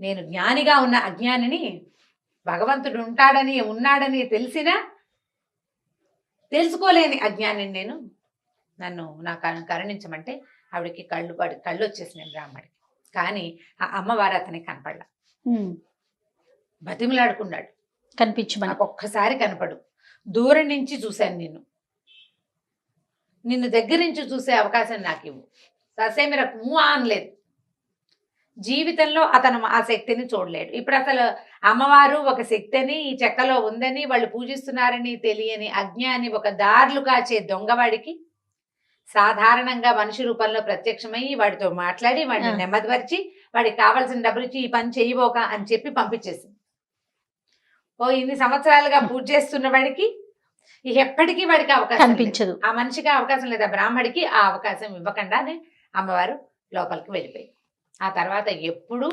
ఎవ్వరికీ కనపడలేదట, కానీ పూజ మాత్రం జరుగుతూనే ఉండేది, పూజ జరిగేది, ఈ నిదర్శనం ప్రపంచానికి తెలిసింది, ఆ నిదర్శనానికి ప్రత్యక్ష సాక్షి అయిన బ్రాహ్మడికి మాత్రం అమ్మ తాలూకు సారూప దర్శనం, సహజంగా ఉన్న రూపంలో ఉన్న దర్శనం ఆమె ఎట్లా కనపడుతుంది అతను ఎప్పటికీ చూడలేకపోయాడు, తెలుసుకోలేకపోయాడు. మనం ఏదైనా తప్పు అని మన లోపల తెలిస్తే అది చేయకూడదు. శక్తి ఉంది, ఏది కనపడదే అలా ఉంటుందా ఇలా ఉంటుందా కనపడదే అని అడగకూడదు. దాని స్వరూపాన్ని నీకు ఒకసారి అర్థమైతే నీ లోపల తెలుసుకోవడానికి ప్రయత్నించాలి. మనసులో ఆ జ్ఞాన దృష్టితోటి తెలుసుకోవాలి. సాకారమైన రూపంలో చూడాల్సిందేనని నిన్ను కనపట్టలేదు కాబట్టి లేదని ఇలాంటి మాటలు మాట్లాడకూడదు. నీకు నమ్మకం ఉంటే, నీకు తెలియకపోతే వేరే కదా. నమ్మకం లేదు అని ఎవడు చెప్పడు, ఒకవేళ చెప్పినా అది అబద్ధం చెప్తున్నట్టే. అది అబద్ధం చెప్తే ఇప్పుడు ఉన్నాయి కొంతమంది చూడండి వితండవాదం చేస్తా ఉంటారు, ఏది ఎక్కడుంది ఇక్కడుందా అక్కడుందా చూపించండి అని. ఇలాంటి వాళ్ళకి ఇలాంటి కథ నిజంగా చెంప పెట్టే కదా. మన శరీరంలో ప్రాణం ఎక్కడుందో ఒక చోట నువ్వు చూపించు, నువ్వు చేయలేదు. అది ఇందులో ఒక్క పదార్థం నువ్వు చేసింది కాదు. నీ శరీరంలో నువ్వు పైన గోళ్ళకి రంగేస్తావు, ఏది గోరు మొలిపించు నీ వల్ల అవుతుందా? గోరింటాకు గోళ్ళని పెట్టుకుంటాం, ఈ చర్మం తెప్పించు ఎక్కడి నుంచి అయినా. చర్మం దానంతటది తెచ్చుకుంటుంది. రిపేరబుల్ పొజిషన్లో ఉంటే బాడీ దాన్ని రిపేర్ చేసుకుంటుంది. అది ఎవ్వరూ చేయలేరు. ఎస్, ఇవన్నీ దానంతటది చేయవలసిందే తప్ప నువ్వు చెయ్యని దానికి నువ్వు సాక్ష్యాలు అడిగితే ఎలా కుదురుతుంది? చాలా బాగుంది రమ్మగారు, కథ మాత్రం చాలా అద్భుతంగా ఉంది. అదే నేను చెప్పట్లా, వితండవాదం చేసే వాళ్ళకి నిజంగా చెంపపెట్టు లాంటి కథలు ఇలాంటివన్నీ కూడా. అవును, అద్భుతంగా ఉంది. పిల్లలకి చెప్తానికి బాగుంటుంది, పెద్దవాళ్ళు తెలుసుకో ఇంకా బాగుంటుంది. రమ్మగారు, అమ్మవారిని పూజించే భక్తులు విపరీతంగా ఉంటారు. ఎక్కువ మంది అమ్మవారినే కొలుస్తుంటారు రమ్మగారు. అది గ్రామ దేవతలు కావచ్చు, లేకపోతే అమ్మలు కావచ్చు. ఇలాంటి వారి స్టోరీస్ మనం గతంలో కొన్ని చెప్పుకున్నాం కదా, అలాంటిది ఏదన్నా ఉంటే ఒకటి చెప్పండి. చందమామ కథే చెప్తాం. నాకు కూడా భలే ఇష్టం రమ్మగారు అమ్మవారు అంటే. ఇంతకుముందు చెప్పిన 3-4 కథలు చాలా హిట్ అయినాయి. అవును. ఒక ఊళ్ళోనట గంగులని ఒక అతను ఉండేవాడు. ఈ గంగులు ఏంటంటే చిన్న గారడివాడు అనమాట. పిల్లి మొగ్గలేయటం. ఆ తర్వాత ఏమో ఈ బంతుల్ని ఇలా ఇలా ఎగిరిస్తారు, జంగ్లింగ్ ఏదో అంటారు దాన్ని, జగ్లింగ్. బాల్స్ ఎగరేయటం, బంతులు ఆడించడం. 6-7 బంతుల్ని ఇలా 2 చేతులతోటి ఆడించడం, జగ్లింగే, అలాగే గుర్తుంది దాని పేరు ఇంగ్లీష్లో. బంతులు ఆడడం అంటారు మన వైపు. తర్వాత మొగ్గలేయటం, పిల్లి మొగ్గలు రకరకాలవి, రింగులోంచి కూడా మొగ్గ వేయటం, అలాంటివి చేసేవాడు. గారడి పనులు చేసేవాడు సర్కస్లో, చిన్న సర్కస్లో లాగా. అంటే ఈవిడు సర్కస్ అంటే పెద్ద రకంది కదా. ఈ ఊళ్ళల్లో ఉండే గారడి వాళ్ళు ఏంటంటే రోడ్డు మీద ఏదో పిల్లి మొగ్గలు ఇస్తే వారా వీరా ఓ 10 మంది చేరేవాళ్ళు. ఓ 5 పైసలు 10 పైసలు, ఆ రోజుల్లో పైసల రోజులే కదా, డబ్బులు వచ్చేవి. అయితే ఇతను ఎక్కడికైనా వెళ్తే తన పొట్టకి సరిపడా సంపాదించుకోగలిగేవాడు, అంతకంటే లేదు. అందరూ చూసేవాళ్ళు, ఎవరైనా ఇచ్చిన కలిగిన వాడు ఇచ్చేవాడు.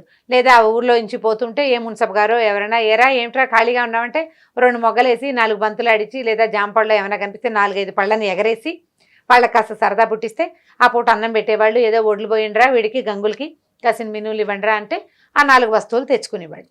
అట్లా 3-4 ఊళ్ళని ఆశ్రయించుకుని తిరుగుతూ ఉండేవాడట. ఈ గంగులు ఉన్న మా సొంత ఊర్లో ఒక అమ్మవారి దేవాలయం ఉండేది. అయితే ఏమైందట, ఈ వయసు రీత్యా అతను యంగ్గా ఉన్నప్పుడు ఆ ఊరు ఈ ఊరు 4-5 ఊళ్ళు తిరిగేవాడు, ఏదో 10 రూపాయలు తెచ్చుకునేవాడు. వివాహం కాల, అవివాహితుడు అతను ఒక్కడే ఉండేవాడు. క్రమంగా పెద్దవాడు అయ్యే కొందికి మనుషులు నునుపు తగ్గిపోతుంది కదా. ఇతను మొగ్గలేసినా పెద్దగా చూసేవాళ్ళు కాదు జనం. ఈ జగ్లింగ్ చూసేవాళ్ళు 5 పైసలు 10 పైసలు కిట్టేది, ఎక్కువ దొరికేది కాదు. ఊరికే అంటే దాచుకునేందుకు 10 రూపాయలు దొరికేది కాదు, కానీ అన్నం మాత్రమే దొరికేది. అయితే ఏమైందట, 12 ఏళ్లకో 16 ఏళ్లకో ఒక్కసారి ఆ ఊరి అమ్మవారికి జాతర చేస్తారు. అయితే అతను ఆ ఊళ్ళో ఈ ఊళ్ళు తిరుగుతుండగానే అమ్మవారికి జాతర అని కబుర్లు తెలిసినాయి. ఊళ్ళల్లో టముకేసేవాళ్ళు. ఈ ఊళ్ళో అమ్మవారి జాతర అనుకో, ఒక డప్పు పుచ్చుకుని ఒక అతను వచ్చేవాడు. అవును, ఈ ఊళ్ళో టముకేస్తారు అమ్మవారి జాతర, అందరు కొలుపులు జరిపించండి అహో అని టక కొట్టేవాడు. ఈ టముకు వేసిన వాడు మొత్తం 4-5 చుట్టుపక్కల ఊళ్ళలోనూ వేసాడట. ఈ గంగుల అమ్మవారి జాతర కదా అని అతను కూడా వచ్చేసాడు. నెల ముందు నుంచి మొదలైనట దేవాలయం దగ్గర పనులు. పందిళ్ళు వేసేవాళ్ళు, పాకలు వేసేవాళ్ళు. ఆ ఊళ్ళో ఉన్న అన్ని కులవృత్తుల వాళ్ళకి చేతి నిండా పని. అందరూ అమ్మవారిని సేవించుకునేవాళ్ళే. ఈ జాతరలో నిత్యం భోజనాలు పెట్టేవాళ్ళు. రోజువారీ అప్పట్లో భోజనాలంటే కుండలతోటి వండేవాళ్ళు. కట్టెలు కొట్టుకొచ్చేవాడు, పొయ్యి అలికేవాడు, వాకిళ్లలో నీళ్లు చల్లేవాళ్ళు, ముగ్గులు వేసేవాళ్ళు, కుండలు చేసేవాళ్ళు, ఫ్రెష్ కుండలు ఎప్పటికప్పుడు వంటకి. ఇక తాటాకులు, తాటికమ్మలు, అన్ని పనుల వాళ్ళకి పనులు. ఈ గంగులు అనుకున్నాడు, నాకు ఏ పని లేదు, నేనేం చేస్తాను అమ్మవారికి సేవ, నాకు ఏ కుల వృత్తి రాదు, ప్రతివాడికి ఏదో ఒక పని ఉంటుంది. ఇక విపరీతంగా జరిగిన ఉత్సవాలు, రోజు ఉత్సవంలో అన్నం పెట్టేవాళ్ళు, తినేవాడు, వెళ్ళి అమ్మవారిని దర్శనం చేసేవాడు, అందరూ చేస్తున్న పనులు ఏదైనా కుదిరితే చేతి సాయం చేసేవాడు. ఎవరైనా బస్తా ఎత్తున్నారనుకో ఇతను కూడా పోయి బస్తా ఎత్తేవాడు. ఎవరన్నా కుండలు దొంతుగా పెడతారనుకో 4-5 కుండలు చేత్తో పుచ్చుకుని తీసుకెళ్ళి పెట్టడం, అట్లా పనులు చేసేవాడు. కానీ తనే ఒక పెద్ద పనికి సహాయంగా చేయలేకపోయినందుకు ఎంతో దిగులు పడేవాడట. సరే గడిచినాయి రోజులు. అమ్మవారు జాతర 10 రోజులట. నెల రోజుల నుంచి పనులు మొదలైనవి. పనులు అవగానే జాతర మొదలైంది. 10 రోజులు జాతర జరిగింది. ఈ 10 రోజులు పగలు ఉపవాసం ఉండి రాత్రి భోజనం చేసేవాడట ఈ గంగులు. ప్రతి పగలు ఉపవాసమే. దీంట్లో పెట్టిన పందిట్లో అన్నం తినేవాడు కాదు, సాయంకాల పందిట్లో అన్నం తినేవాడు, అక్కడక్కడే తిరుగుతూ ఉండేవాడు. సరే ఏమైందట, 10వ రోజు అందరూ మొత్తం ఊళ్ళో నుంచి వచ్చిన జనాలంతా, ఇప్పుడు మన ఊళ్ళో జాతర అంటే మనం చుట్టాలను పిలుచుకుంటాం కదా, ఈ వచ్చిన చుట్టాలు వీళ్ళంతా ఆ రాత్రి దీపాలు పెట్టే వేళకి భోజనాలు చేసి ఎవరి దారిని వాళ్ళు వెళ్ళిపోతున్నారు బయటికి. గుడి దాదాపుగా ఖాళీ అయిపోయింది. గంగులు ఏం చేశాడు, గుళ్ళోకి వెళ్ళాడు. ఈ పురోహితుడు, ఈ దేవాలయం అర్చకుల్లో ఒక ఆయన అన్ని తలుపులు 11 గంటల వేళ తలుపులన్నీ వేసున్నాయో లేదో చూడడానికి వచ్చాడు. జనమంతా సద్దుమణిపోయారు. ముందు రోజు రాత్రి దాకా గుడి సందడిగానే ఉంది. జనాలు ఇక్కడ పడుకునేవాళ్ళు, సన్నాయి వాళ్ళు, వాచగాళ్ళు, మేళగాళ్ళు, బోళ్ళంతమంది సంగీతాలు పాడేవాళ్ళు అందరూ పడుకుంటున్నారు. ఇవాళ రాత్రికి ఎవ్వరు లేరు. ఆ రాత్రి నిద్ర చేయకూడదు. 9వ నాటి రాత్రి నిద్ర చేయకూడదనో ఏదో నియమం. 10వ నాటి రాత్రి అందరు వెళ్ళిపోతున్నారు. ఈయన తలుపులు వేసున్నాయో లేదో చూద్దామని ఊరికే వచ్చాడు. ఇంటికి వెళ్ళిపోయిన వాడే. వచ్చేసరికల్లా అమ్మవారి సన్నిధి కొంచెం ఓరగా తెరిచిందట.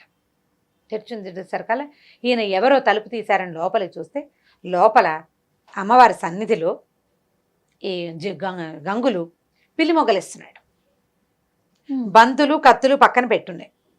4 పిల్లి మొగ్గలేసి బంతులు ఎగరేస్తున్నాడు. బంతులు పక్కకు పెట్టి కత్తితోటి అతనికి కరవాల విద్య అంటే అది కూడా ఈ మన గారడి వాళ్ళు చేసే విద్య అనమాట. చేస్తున్నసరిగా నేను తెల్లబోయి ఇదేమిటి వీడు ఈ రాత్రిపూట ఇట్లా చేస్తున్నాడని ఏం చేశాడు, తను ఒక్కడు వెళ్ళకుండా గబగబా వెనక్కి వెళ్ళి ధర్మకర్తని మిగిలిన అర్చకుల్ని పిలుచుకొచ్చాడు. ఆ రోజు 9 రోజులు అర్చన చేశారా. 10వ నాటి రాత్రికి అమ్మవారు ఇట్లా కుంకంతో మునిగిపోయి ఉందట. మొత్తం అంతా కుంకపు రాశి, ఆ రాశిలో మునిగి ఉంది ఆవిడ. విగ్రహం ఉంది. రోజు అర్చనే కదా, పొద్దున సాయంత్రం మధ్యాహ్నం పూట 3 పూట్ల అర్చనలతోటి కుంకపు రాశి అనమాట. మర్నాడు 11వ రోజు ఆ కుంకం అంతా తీసి పొట్లాలు కట్టి అందరికి పంచుతారనమాట. ఈ కుంకపు రాశి కనపడుతోంది. ఆ కుంకపు రాశి ముందే ఇతను చేస్తున్నాడు. ఈయన పరిగెత్తుకుంటూ వెళ్ళి ముందు ధర్మకర్తకి చెప్పాడు. ధర్మకర్త వచ్చేసరికల్లా ఈయన తలుపు కొద్దిగా ఓరగా ఉన్న తలుపులోంచి లోపలికి చూస్తే గంగులు పడుకునున్నట్టు. పడుకునుంటే అతను పడుకున్న చోట అమ్మవారు కూర్చునుంది. పక్కన గంగుల తల ఆవిడ ఒళ్ళో ఉంది. ఒళ్ళో ఉంది. ఏం చేస్తోంది ఆవిడ, పమిట కొగ్గుతో ఇట్లా ఇట్లా ఇట్లా ఇట్లా విసురుతోందట. చెమటలు పట్టి ఉన్నవాడిని వాడి మొహం మీదకి గాలి విసురుతోంది అమ్మవారు. విగ్రహం ఉండాల్సిన స్థానంలో విగ్రహం లేదు. ఈవిడ ఇక్కడ కూర్చునుంది. ఆవిడ ఒళ్ళో ఉన్నాడు. అతను ఒళ్ళో తల పెట్టుకుని పడుకుని ఉన్నాడు. ఈయన అట్లా నిర్ఘాంతపోయి నుంచున్నాడు. ఈ లోపల ముందెళ్ళిన పూజారి ఉన్నాడు కదా, చాలా మందిని 5-6 పూజారులను పిలుచుకొచ్చాడు. అందరూ తలుపు తోసేశారు కల్లా గంగులు పడుకుని ఉన్నాడు. ఇంకెక్కడ ఏం లేదు. ఈయన ఏమో ధర్మకర్త నేను చూశానంటాడు. ఇక్కడ ఏమీ లేదు కదండి, అలా ఏం జరగలేదంటే ఈ కుంకపు రాసి ఉంది కదా, ఈ రాశికి బయట వైపు ఒక పాదముద్ర ఉందట కుంకంలో. అంటే ఆవిడ అందులోంచి అడుగు బయట పెట్టి వచ్చింది. వీళ్ళెవ్వరూ దాన్ని చూడలేదు ఆ దృశ్యాన్ని. ఆ ధర్మకర్త ఆయన ఒక్కడే, ధర్మకర్త ఒక్కడే చూశాడు. మిగిలిన వాళ్ళంతా జాతరలో పాలు పంచుకుని జాతరలో సేవ చేశారు. నిజమైన భక్తుడు వీడు. ఆమెకి కోసమే సేవ. జాతరలో ఉన్న వాళ్ళంతా చుట్టాలు పిలిచారు, పక్కలు పిలిచారు, అది చేశారు, ఇది చేశారు. ఎవరికి ముట్టాల్సిన డబ్బులు వాడికి ముట్టింది, ఎవరి గొంతుకి రావాల్సిన ప్రసాదం వాడికి వచ్చింది. వీడికి ఏదీ లేదు, వీడికి ఏమీ లేదు. కేవలం అందరూ అమ్మని సేవిస్తున్నారు, నేను సేవించలేకపోతున్నానన్న దిగులు తప్ప. తనకు వచ్చిన విద్యని ఆవిడొక్కదానికే ప్రదర్శించాడు. ఈ 10 రోజుల్లో అతను ఎక్కడ తన గారడిని ప్రదర్శించి 10 పైసలు తీసుకోలే. ఆమె కోసమే చేశాడు. ఆ కుంకపు పాద ముద్రను చూసేసరికల్లా మిగిలిన వాళ్ళంతా నమ్మారట. ఈ కుప్పగా ఉన్న కుంకంలో పాదాల ముద్ర కనిపిస్తోంది. పాదం పొడుగుది కనపడుతోంది, స్త్రీ పాదం అని తెలుస్తోంది. దాంతో అందరూ నిద్రలేపారు. అతన్ని నిద్రలేపితే అమ్మవారిని సేవించుకోవడానికి వచ్చానని చెప్పాడు. బయటికి పంపించేశారు. అందరు కలిసి అతన్ని తీసుకెళ్లారు. ఆ తర్వాత గంగుల్ని ఆ దేవాలయంలోనే ఉంచుకున్నారట. అతను దేవాలయ సేవకుల్లోనే ఉన్నాడు. నిజమైన భక్తి ఎవరిదంటే భగవంతుడి కోసమే ఎవరైతే నిస్వార్థంగా ఆయన భగవంతుడి కోసమే చేసే సేవ అని భావిస్తాడో వాడిది నిజమైన భక్తి. వాడి కోసం అమ్మ వాడు అలసిపోతే ఆదరించడానికి వస్తుంది, వాడికి ఆకలిస్తే అన్నం పెడుతుంది. మిగిలిన వాడు ప్రయత్నపూర్వకంగా సాధించాలి దాన్ని. నిజమైన భక్తుడికి ఏ ప్రయత్నం ఒక్కర్ల, భక్తే వాడి ప్రయత్నం, అంతే, అదే సాధనం, ఇంకా ఏమీ లేదు, భక్తే వాడి సాధన. ఆ రకంగా ఈ భక్తుడైన గంగులు అక్కడే ఉండిపోయాడట. ఇంకా అతను ఎప్పుడూ బంతులాడలేదు, ఏమీ చేయలేదు, కేవలం దేవాలయంలో ఆ పని ఈ పని చేస్తూ అక్కడే ఆవిడని సేవిస్తూ ఉండిపోయాడు. కథ కంచికి మనం ఇంటికి. చాలా అద్భుతంగా ఉంది రమగారు కథ. అంటే మీరు చెప్తున్నంతసేపు అలా కథలో లీనమైపోతున్నాం. చాలా బాగుంది. పిల్లలకి చెప్తాను కానీ మనకైనా ఒక భక్తిపూర్వక కథ కదా. రమగారు, మనము ప్రతి స్టోరీలో పిల్లలకి సంబంధించి ఒక నీతి కథ మాట్లాడుకుంటూ ఉంటాం. ప్రతి వీడియోలో కూడా మనం అది కంటిన్యూ చేస్తూ వస్తున్నాం. అయితే ఈరోజు నాకేమనిపించిందంటే, తల్లులకి ఏదైనా చెప్పదగ్గ స్టోరీ ఉంటే చెప్పిద్దాం మీతో అని అనిపించింది. కానీ మీరు ప్రతి దాంట్లో ప్రతి వీడియోలో కూడా మీరు చెప్తూనే ఉంటారు, ముందు తల్లులు నేర్చుకోవాలి, తల్లులు ఆచరించాలి, తర్వాత పిల్లలు ఫాలో అవుతారని. సరే, తల్లులకి కథ అంటే ఇది ఒక నా ఫేవరెట్ స్టోరీ. చాలా సంవత్సరాల క్రితం చదివాను నేను. బహుశా నా కాలేజ్ మొదలైన కాలంలో 30 ఏళ్ళైనా అయ్యిందని అనుకుంటున్నా. అంత పాత కథ. మామూలుగా నేను రైటర్స్ని గుర్తుపెట్టుకుంటా. ఏదైనా కథ చదివితే కథ రైటర్ ఎవరు చెప్తూ ఉంటారు కూడా మీరు. ప్రతిదానికి రైటర్ పేరు చెప్తాను. నేను చదువుతాను అంటే ఇప్పుడు ఒకరి కథలు నచ్చినాయి అనుకో, వారి కథలు వెతుక్కుని అవి చదవటం, అలా నాకు ముందు నుంచి అలవాటు ఉంది. మా దగ్గర లైబ్రరీ చాలా పెద్దది ఉంది, మా కాలేజీలో ఉంది. మా నాన్నగారికి బాగా పుస్తకాలు కొనే అలవాటు ఉంది. మా అన్నయ్య అంతే, పుస్తకాలు ఎక్కువ ఉండేవి మా ఇంట్లో. దానివల్లే నేను ఎక్కువ చదవటం వల్లే ఈ పని చేయగలుగుతున్నాను అనమాట. అయితే నేను చదివిన ఈ కథ తాలూకు రైటర్ ఎవరో ఆ రోజున నేను శ్రద్ధ పెట్టి తెలుసుకోవాలి. ఏదో పత్రికలో చదివినట్టే నాకు జ్ఞాపకం. బాగా చాలా బాగా మనసుకు హత్తుకుపోయి ఉందన్నమాట. ఆ కథ చదివిన మొదటి రోజున, అంటే మొదటిసారి చదివినప్పుడు ఎంత రోమాంచితంగా, ఎలా అత్యద్భుతంగా అనిపించిందో ఎన్నిసార్లు చెప్పుంటానో, 100 సార్లు చెప్పుంటా ఆ కథ నేను. ప్రతిసారి నాకు అదే ఫీల్ కలుగుతుంది. చాలా అత్యద్భుతమైన కథగా తోస్తుంది. నేను చాలా మందికి చెప్పినప్పుడు ఈ కథ రైటర్ ఎవరో తెలుసా, మీరు ఎక్కడైనా చదివారా అని అడుగుతూనే ఉన్నాను. నాకు దాని ఆన్సర్ రాలేదు. ఇవాళ ఇప్పుడు అంటే మనం ఈ ప్రోగ్రామ్ స్టార్ట్ చేసిన దగ్గర నుంచి ఏదో ఒక సందర్భంలో ఈ కథ చెప్పి దీని రైటర్ ఎవరు, వారెవరో తెలుసుకోవాలని కోరిక ఆడియన్స్లో ఎవరైనా, ఇప్పుడు మన 100 మంది చూస్తారు, వాళ్ళలో ఎవరో ఒకళ్ళు ఈ కథని ఫలానా వారు రాశారు ఆయన పేరు తెలిస్తే చాలా సంతోషిస్తాను నేను. చూడండి, మామ్ ప్రేక్షకులందరూ రమగారి కోసమైనా మీకు ఎవరికైనా ఆథర్ నేమ్ తెలిస్తే కనుక డెఫినెట్గా కామెంట్ రూపంలో తెలియజేయండి. అయితే వీరు రాసిన కథ అప్పుడు నేను చదివిన దానికి, ఇప్పుడు నేను చాలా సంవత్సరాల నుంచి ఆ కథ అప్పుడప్పుడు రకరకాల సందర్భాల్లో చెప్తున్నాను. కొంత డీటెయిలింగ్లో చిన్న మార్పులు ఉండొచ్చు. కథను జనరల్గా మనం ఓన్ చేసుకుంటాం. మామూలుగా నేను చదివిన కథలు ఎలా చదివాను యథాతథంగా అలా మనం చెప్పం కదా, చిన్నప్పుడు నా మార్పులు వస్తాయి. ఫ్రేమ్ మాత్రం, అంటే స్టోరీ ఫ్రేమ్ మాత్రం అదే ఫ్రేమ్. అయితే ఇది ఒక 200 ఏళ్ల నాటి కథ అనుకుందాం, అలా అయ్యుండొచ్చు అనిపిస్తోంది. అంటే ఆ కథ చెప్పిన సందర్భం దీన్ని బట్టి. అప్పట్లోనట ఒక గాజుల వ్యాపారి ఉండేవాడు. ఓకే. ఈ గాజుల వ్యాపారం అంటే ఇప్పుడు మామూలుగా మనం షాప్కి వెళ్ళి కొనుక్కుంటున్నాం. ఒక 20-30 ఏళ్ళ నాడు, 10-15 ఏళ్ల నాడు, ఇప్పుడు కూడా మరి పల్లెటూళ్ళల్లో కనపడుతుందేమో, గాజులు మలారం అనేవాళ్ళు. మలారం దింపటం అనేది ఒక ప్రోగ్రాం కింద ఉండేదన్నమాట. ఈ గాజులు వాళ్ళు ఏం చేసేవాళ్ళు అంటే, ఒక పెద్ద మూటలో ఒక గాజుల పెట్టెలు పెట్టుకుని తీసుకొచ్చుకునేవారు. ఊళ్ళ వెంట తిరిగేవాళ్ళు. ఊళ్ళల్లో గాజులు వేయించుకోవటం అంటే ఇక్కడి నుంచి ఇక్కడ దాకా గాజులు దగ్గరగా వేసేవాళ్ళు. అంటే లూజ్గా ఉండే గాజులు తీసి పక్కన పెట్టే రకంవి కాదు, గాజులు ఉండాలి చేతి నిండా. అవి పూర్తిగా దాదాపుగా పోయినాక అప్పుడు మళ్ళీ కొత్త గాజులు ఎక్కించుకునేవాళ్ళు. ఎవరికి వాళ్ళు గాజులు వేసుకునే సిస్టమ్ పాతకాలంలో ఉండేది కాదు. ఇవి గాజులు అతను వీళ్ళ చేయి పట్టుకుని నొక్కి దగ్గరగా ఉండే గాజులు వేసేవాళ్ళు. పని పాటలు చేసుకునేవాళ్ళు కదా, వదులుగా అటు ఇటు కదులుతున్న గాజులు పగిలిపోతాయి త్వరగా. మట్టి గాజులు వేసుకోవటం అంటే, ఇప్పుడు దగ్గరగా గుత్తంగా ఉన్నాయనుకో, చేతి నిండా ఉన్న గాజులు ఏ పని చేసినా పగలవు, చిన్నగా సవడి చేస్తూ ఉంటాయి. గాజుల చేత్తో అన్నం పెట్టడం అనేది ఒక ఏమనాలంటే రకరకాల సేయింగ్స్లో గాజుల చేత్తో అన్నం పెట్టడం అనేది ఒక సేయింగ్. అయితే ఈ గాజుల వ్యాపారి ఉండేవాడు. ఈయన చాలా దేవీ భక్తుడు. ఓకే. అయితే ఆయన పేరేదో కానీ ఆయన దుర్గా అనేవాడు. ఎప్పుడు దుర్గా దుర్గా, నేను రామ అంటుంటాను నేను, అలా ఆయన దుర్గా అనేవాడు. ఈ దుర్గా ఎట్లా అంటే, కనపడ్డ అమ్మాయి దుర్గే, గాజులు వేయించుకునే అమ్మ తల్లి దుర్గే, అందరూ దుర్గలే.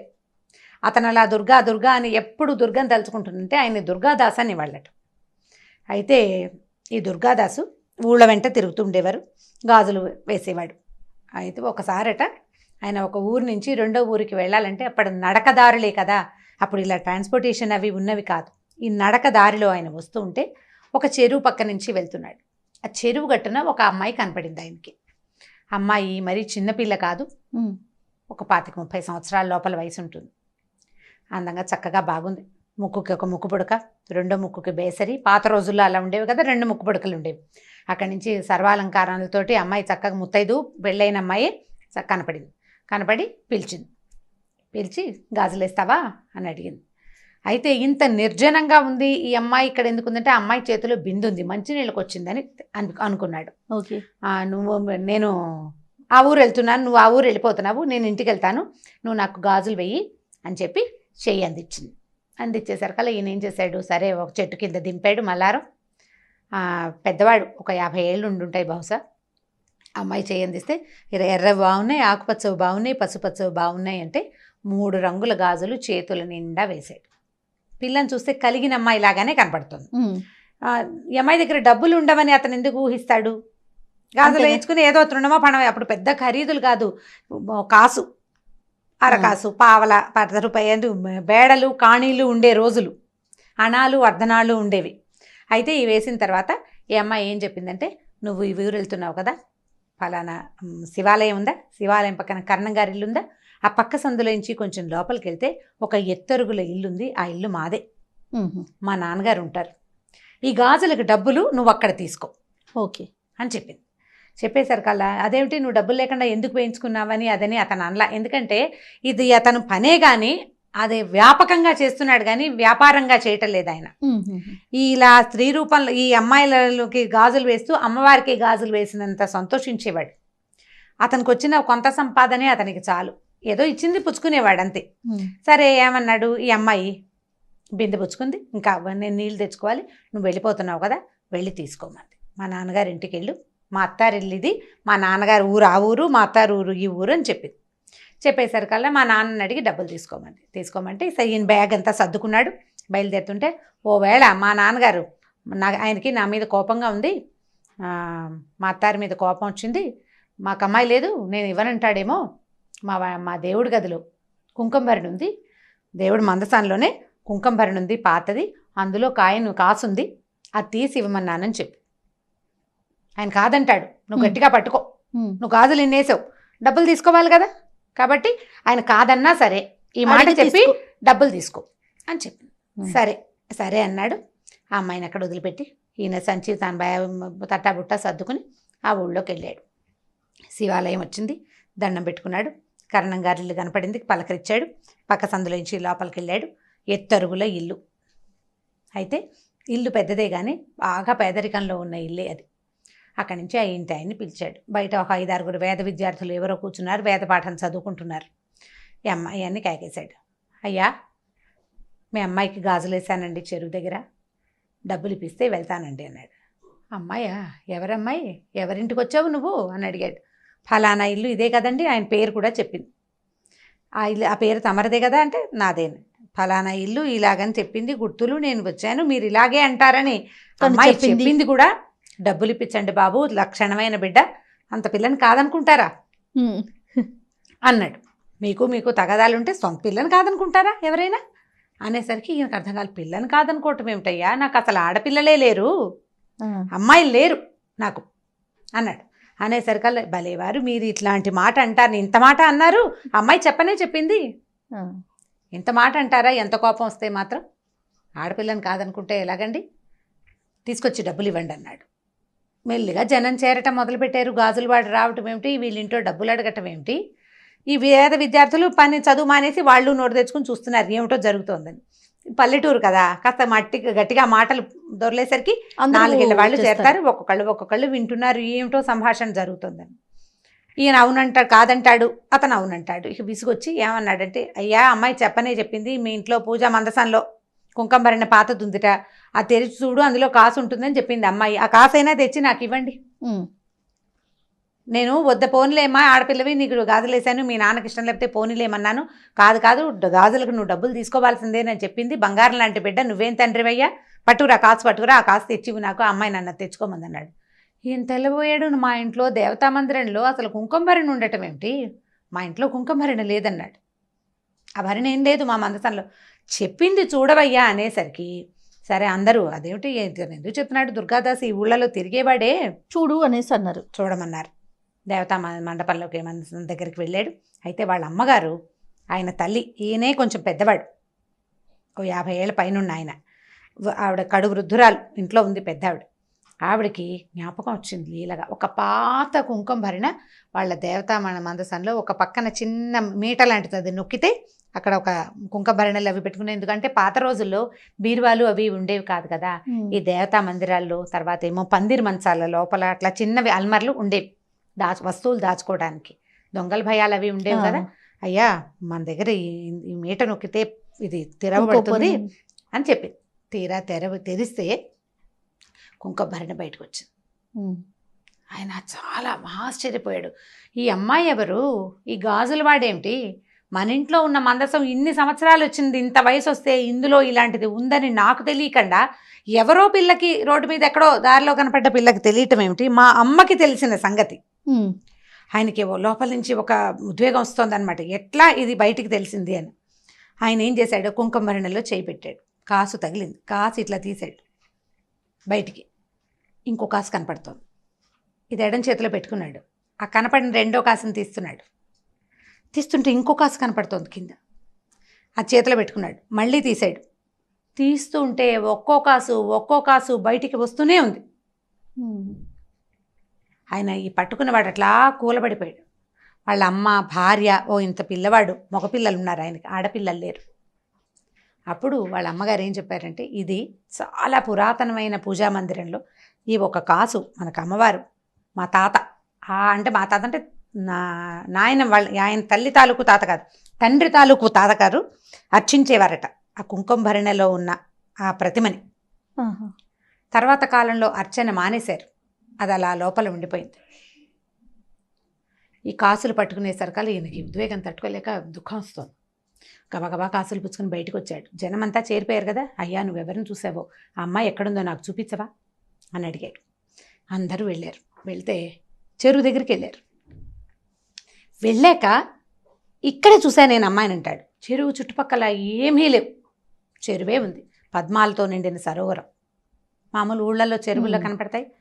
అయితే ఈయన, అయ్యా నేను ఇక్కడే చూశానండి, ఆ అమ్మాయి ఎటు వెళ్ళిందో, పాదాలు ముద్రలు కూడా ఏమీ కనిపించట్లేదు, చెరువు వైపు నడిచినట్టే కనపడుతున్నాయి కాలి గుర్తులు, బయటకు వచ్చినట్టుగా ఏవీ లేవు.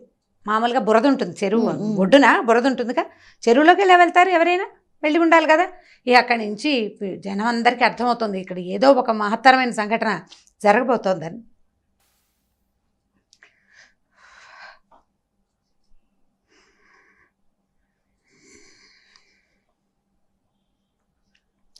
సరే దుర్గాదాసు పిలిచాడు. నేను ఒక అమ్మాయికి గాజులేసాను. జనమంతా చెరువు దగ్గరికి చేరారు. ఊళ్ళో వాళ్ళంతా వస్తున్నారు, ఇక్కడ ఏదో జరగబోతోందని తెలుస్తోంది. అక్కడి నుంచి ఈ దుర్గాదాసు, అమ్మా నేను నీకు గాజులేసానని చెప్పినా కూడా నమ్మలేని పరిస్థితి కనపడుతోంది. వాళ్ళకి అమ్మాయిలే లేరని ఊరంతా సాక్ష్యం చెప్తున్నారు. నేను ఏ తల్లికైతే గాజులేసాను ఆమె ఇక్కడ కనపడితే కానీ ఇప్పుడు నమ్మరు. ఈ విషయం నేను ఎట్లా చెప్పానో కూడా నాకు తెలియటం లేదు అని చెప్పి గట్టిగా ఎలుగెత్తి దుర్గా దుర్గా అని పిలిస్తే చెరువులో నుంచి 2 చేతులు వచ్చినాయి పైకి. రెండు చేతులకి ఎరుపు, పసుపు, ఆకుపచ్చ గాజులు ఫుల్గా ఉన్నాయట చేతుల నిండా. ఈ పైకి వచ్చిన చేతుల్ని ఆ ఊరంతా చూసింది.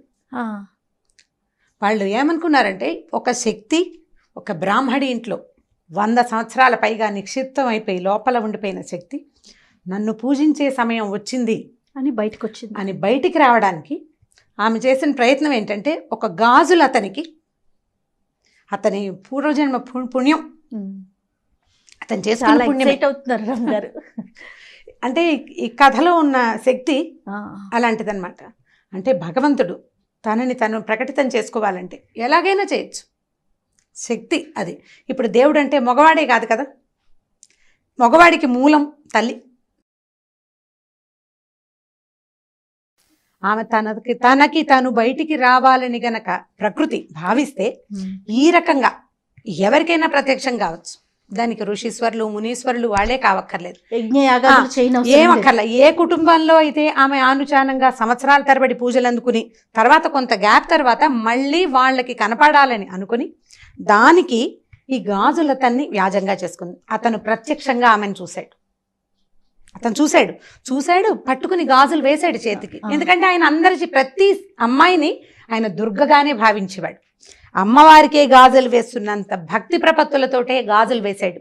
ఒకవేళ డబ్బు ఇవ్వకపోతే పోనీ అనుకునేవాడట. ఎవరు ఇవ్వగలిగిన తల్లి దగ్గర తీసుకుని, ఏ పిల్లైనా ఆడబిడ్డకి చేతులకి గాజులు ఉండాలి కదా, ఎవరికైనా చేతికి గాజులు ఉండాలి. ముత్తైదు పిల్లకి గాజులు లేకపోతే ఎట్లా? ఇవ్వగలిగిన వాడు ఇస్తాడు. ఇవాళ ఇవ్వకపోతే వచ్చే సంవత్సరం ఏ ఒడిలో మినుములో పెసలో ఇస్తారని వేసేవాడట. అతని దగ్గరున్న ఆ లక్షణానికి మెచ్చి ఆమె స్వయంగా అతని దగ్గరకు వచ్చి గాజులు వేయించుకుని అక్కడికి వెళ్ళి తీసుకోమని. ఇప్పుడు ఎవరైతే పూజ చేయాలో వాళ్ళు ఆమెను చూడలేకపోయారు. చూడండి, చిత్రమైన సంగతి కదా.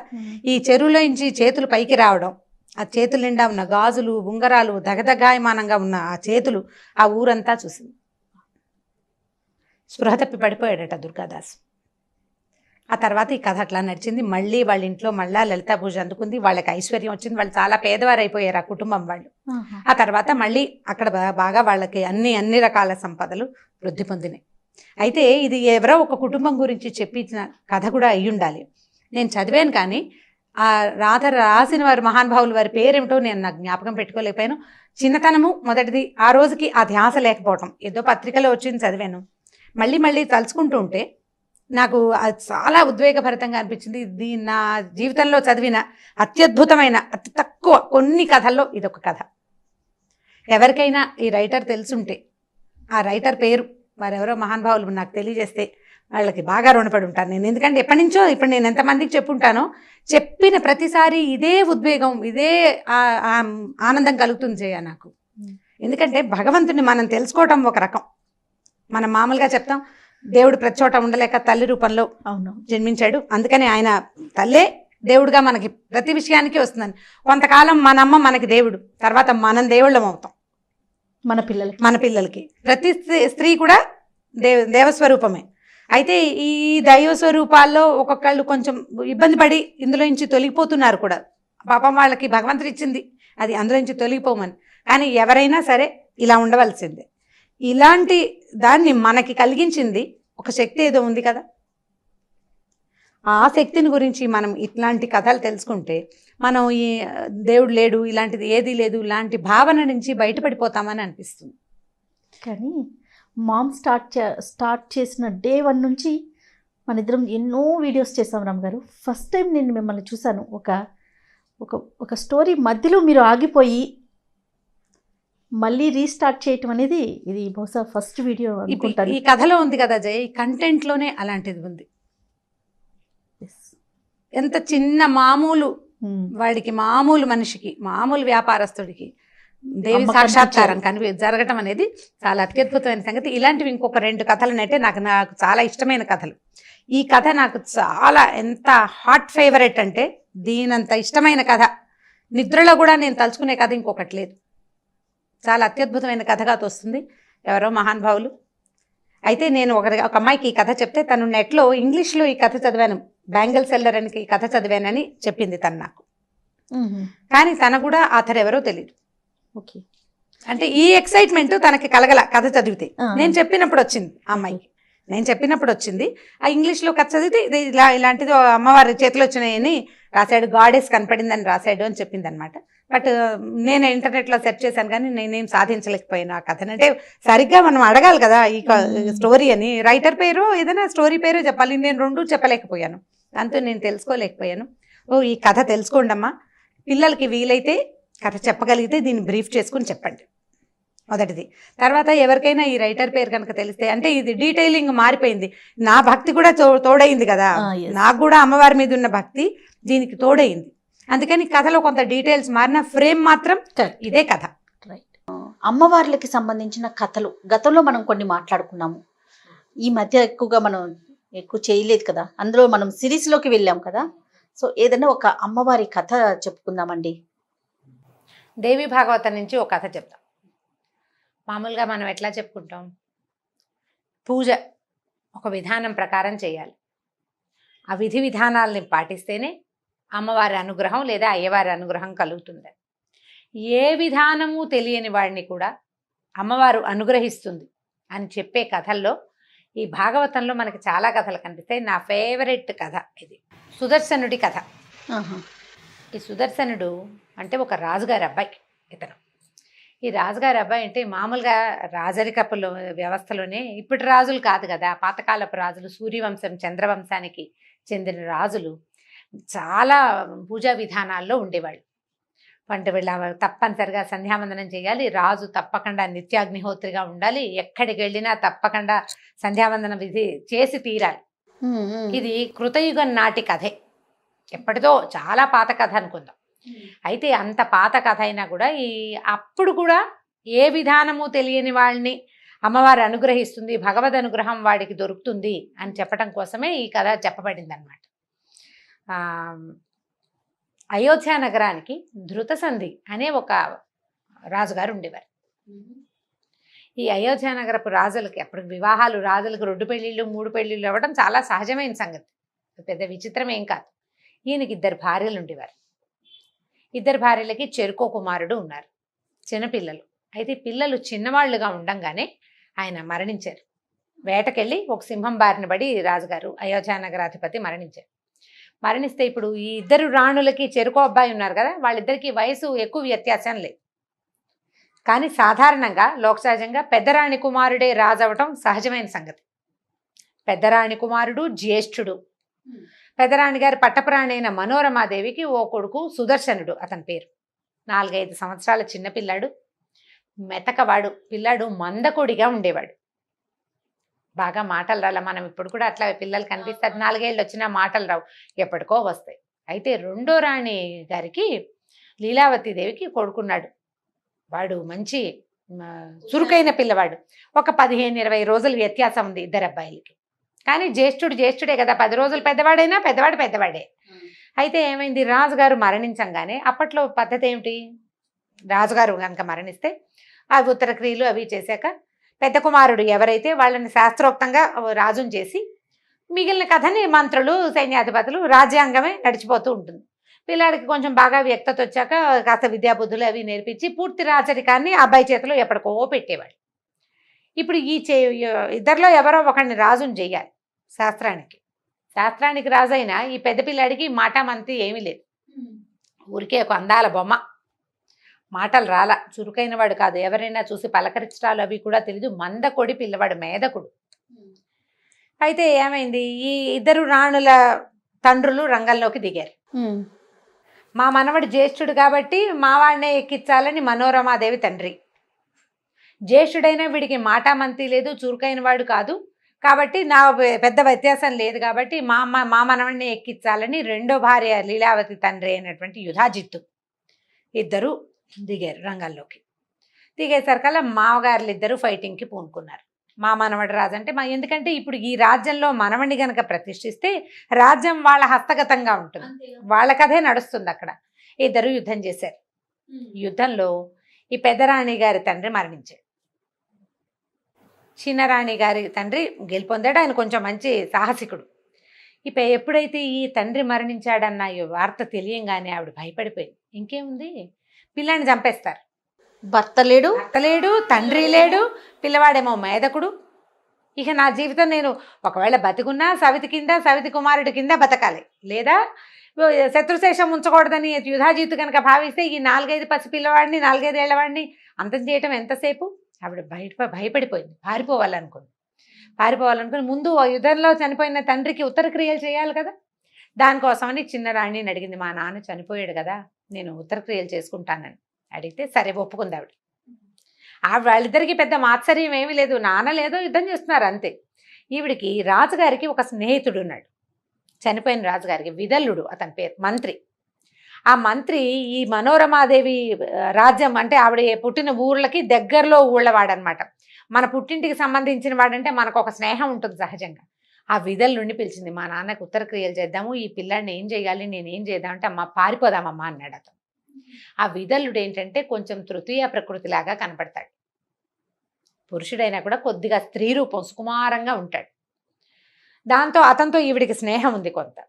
ఒక పిల్లాడిని ఎత్తుకుని తిప్పే దాదిని ఈ విదల్లుని తోడు తీసుకుని నాన్నకు ఉత్తర క్రియలు చేసి అట్టించట్టే పిల్లాడిని ఎత్తుకుని పారిపోయింది రాణిగారు.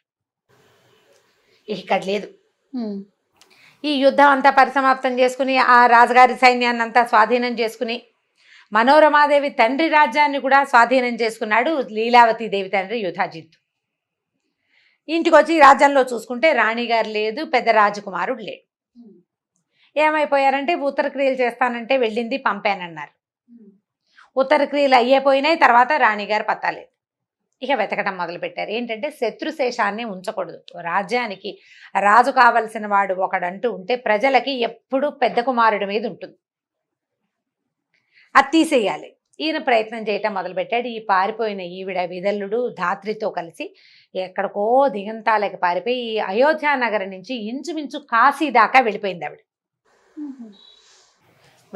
వెళ్తే అక్కడ భరద్వాజ మహర్షి ఆశ్రమానికి చేరుకుంటే ఈ మేధకుడైన పిల్లవాడు ఒక దాసి ఒక కాస్త మెత్తగా కనబడే మంత్రితోటి తన దగ్గరకు వచ్చిన ఈ రాణిగారికి భరద్వాజ మహర్షి ఆశ్రయం ఇచ్చాడు. ఆశ్రమంలో ఉండమంటే అంత మహారాణి పాపం రాజుగారి పట్టపురాణి అంటే సింహాసనం మీద కూర్చోగలిగే ఆవిడ ఈ కుమారుణ్ణి బతికించుకోవడం కోసం ఇంకా ఆవిడ అక్కడ ఉండిపోయింది. రోజులు గడుస్తున్నాయి. యుధాజిత్తుకి ఇక తెలిసిపోయింది రాణిగారు ఇక్కడ ఉంది అని. ఆయన భరద్వాజ ఆశ్రమానికి మీదకి ఆశ్రమం మీదకి దండెత్తిరాల. అప్పట్లో ఋషి ఆశ్రమాలని దండెత్తటము, వాటిని ఏదైనా చేయటము అలాంటి ప్రక్రియలకి పూనుకునేవాళ్ళు కాదు. దానికి దగ్గరలో ఉన్న ఒక రాజ్యంలో విడిది చేసి భరద్వాజుడికి కబురు చేశాడు, నీ దగ్గరున్న ఈ మనోరమాదేవిని ఆ పిల్లాడిని నాకు అప్పచెప్పమని. భరద్వాజుడు శతవిధాలా నేను అప్పచెప్పను అనేసాడు. అప్పచెప్పను, ఆ అమ్మాయికి సహాయం లేదు, ఆవిడికి రాణిగారికి సహాయం లేదు, తండ్రి లేడు, భర్త లేడు, అబల. ఆవిడేం చేస్తుంది? నువ్వు ముందొచ్చి ఉంటే ఏం చేసేవాడినో, ఆమె ముందొచ్చింది. పైగా పిల్లవాడు మేధకుడు, ఋషాశ్రమంలో పెరుగుతాడు, మెల్లిగా ఋషి అయిపోతాడు, నీకేం అడ్డం రాడు. కాబట్టి నువ్వు ఈ ప్రక్రియ మానుకోమని ఆయన భరద్వాజుడు యుధాజిత్తుని వెనక్కి పంపించేశాడు.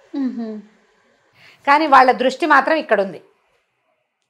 ఈ పిల్లాడు ఏదో ఆశ్రమంలో అందరితో పాటు తిరుగుతూ ఆడుకుంటూ ఉండేవాడు. కొంచెం 5-6 సంవత్సరాలు వచ్చినాయి. ఒకరోజు ఏమైందంటే ఈ ఆశ్రమంలో పిల్లలందరూ ఆడుకుంటున్నప్పుడు సంస్కృతంలో మాట్లాడుకుంటారు. ఈ మాట్లాడేటప్పుడు ఈ తృతీయ ప్రకృతిలాగా కనపడతాడని చెప్పాను కదా విదల్లుడు మంత్రి. క్లీబా అంటే నపుంసకుడు, తృతీయ ప్రకృతి అని అర్థం. ఒక 14-15 సంవత్సరాల పిల్లాడు అటు వెళ్తూ ఈ విదల్లుడిని చూసి క్లీబ్ అన్నాడు. ఎక్కిరింతగా, పిల్లలకి అలాంటి లక్షణం ఉంటుంది చూడు. ఆ ఎక్కిరింతగా అన్న ఆ క్లీబ్ పదము ఈ పిల్లాడికి మన సుదర్శనుడికి క్లీమ్ లాగా వినపడింది. తమాషా సౌండ్ క్లీమ్ అనేసరికల్లా ఎలా ఉంటుంది, కీచుమన్న ఒక శబ్దం వస్తుంది. అది తలుచుకోవటం మొదలుపెట్టాడు అబ్బాయి. పిల్లలకి అట్లా ఉంటుంది కదా, ఏదైనా ఒక పదాన్ని పడితే వదిలిపెట్టరు. ఓ చిన్న చిన్న శబ్దాలు కూడా అంటాం, ఎంతసేపు చిచ్చి అంటుంటారు. నాలుగుతో ఊళ వేయటం, మనం వద్దని చెప్పినా మానరు. ఒకసారి వచ్చిందా ఇక మన భూ అంటుంటారు, మానరు. ఇంకా ఈ పిల్లాడు ఆ క్లీమ్ అని పట్టుకున్నాడు. పైకి అనేవాడు కాదు, ఎంతసేపు క్లీమ్ క్లీమ్ క్లీమ్ అని తలుచుకుంటూ ఉండేవాడు. మనం 4-5 సార్లు క్లీమ్ క్లీమ్ అని చూడండి, ఎవరికి వాళ్ళు అనుకోండి. ఈ కథ వినేవాళ్ళు 2-3 సార్లు అనగానే ముక్కు ఈ ప్రాంతము ఏదో ఒక వైబ్రేషన్కి గురవుతున్నట్టు తెలుసు. నేను 3 సార్లు అంటేనే నాకు తెలిసింది. క్లీమ్ అనేది కామరాజ బీజం, అమ్మవారి బీజాక్షరం. రటనగా అనయ సరికల్లా అందులో నుంచి ఒక పాజిటివ్ ఎనర్జీ వైబ్రేషన్స్ వచ్చేస్తాయి బయటికి. చిన్న పిల్లాడు ఇక అదే. పైగా అన్న కొందికి ఒక ఉద్విగ్నత, ఒక ఉద్రేకం వస్తుంటుంది లోపల. అనుకుని చూడండి, మనం ఓంకారం చేస్తామా, పదే ఓంకారం చేస్తే మెదడు తెరుచుకుపోతున్నట్టుగా అనిపిస్తుంది మనకి. ఓంకారం చేసే, ప్రణవాక్షరం చేసే అలవాటు ఉన్నవాళ్ళు అసలు మానరు. ఎందుకంటే ఈ ప్రణవోపాసన ఎంత ఉత్సాహాన్ని, ఎంతో ప్రశాంతతని ఇస్తుంది. మనం స్తోత్రాలు శ్లోకాలు చదువుకుంటామా, చదువుకుంటుంటే మనకు ఒక ప్రశాంతత వస్తుంటుందా? అలవాటైతే మానలేకపోతాం. ఈ బీజాక్షరాల ప్రభావం అలాంటిది. ఈ పిల్లాడు ఆ క్లీమ్ బీజాన్ని పట్టుకున్నాడు. ఇక అదే అదే అదే అదే అనగా అనగా అనగా అనగా వాడి మేధకుడుగా ఉండే వాడి బుద్ధి వికసించడం మొదలుపెట్టింది. వాడి లోపల చిక్కుముడులుగా ఉన్నటువంటి శక్తి ప్రసారం అన్ని పక్కలకి బ్రెయిన్లోకి ప్రసరించడం మొదలుపెట్టింది. మాటలు సరిగ్గా రాని పిల్లలకి ఇలాంటిది ఏదైనా ఒక బీజాక్షరాన్ని కనుక నేర్పిస్తే వస్తాయని దేవి భాగవతంలో చెప్పబడింది. ఈ చెప్పుకోగా ఈ పిల్లాడు క్రమంగా ఎలాంటి బుద్ధి కుదిరిక వచ్చిందంటే ఏది చూస్తే అది నేర్చేసుకుంటాడు. వీడు మేధకుడు అన్న ధ్యాస పోయింది. ఆశ్రమంలో ఉన్నాడు కదా, భరద్వాజాశ్రమంలో. ఆ వయసు రాజకుమారులకి ఎలాంటి విద్యలు నేర్పాలో అవన్నీ నేర్పబడ్డాయి అతనికి. సాధారణంగా అక్కడ ఒక పిల్లాడు ఉన్నాడు, అందరూ చదువుకుంటారు, వాడు కూడా వాళ్ళతో పాటు వేదం చదువుకుంటాడు. రాజకుమారుడు క్షత్రియోచితమైన ఉంటే బాణం వేయటాలు అవి ఇవి నేర్పించారు. యుద్ధం చేయటం కోసం కాదు, సాదాగా జరిగింది.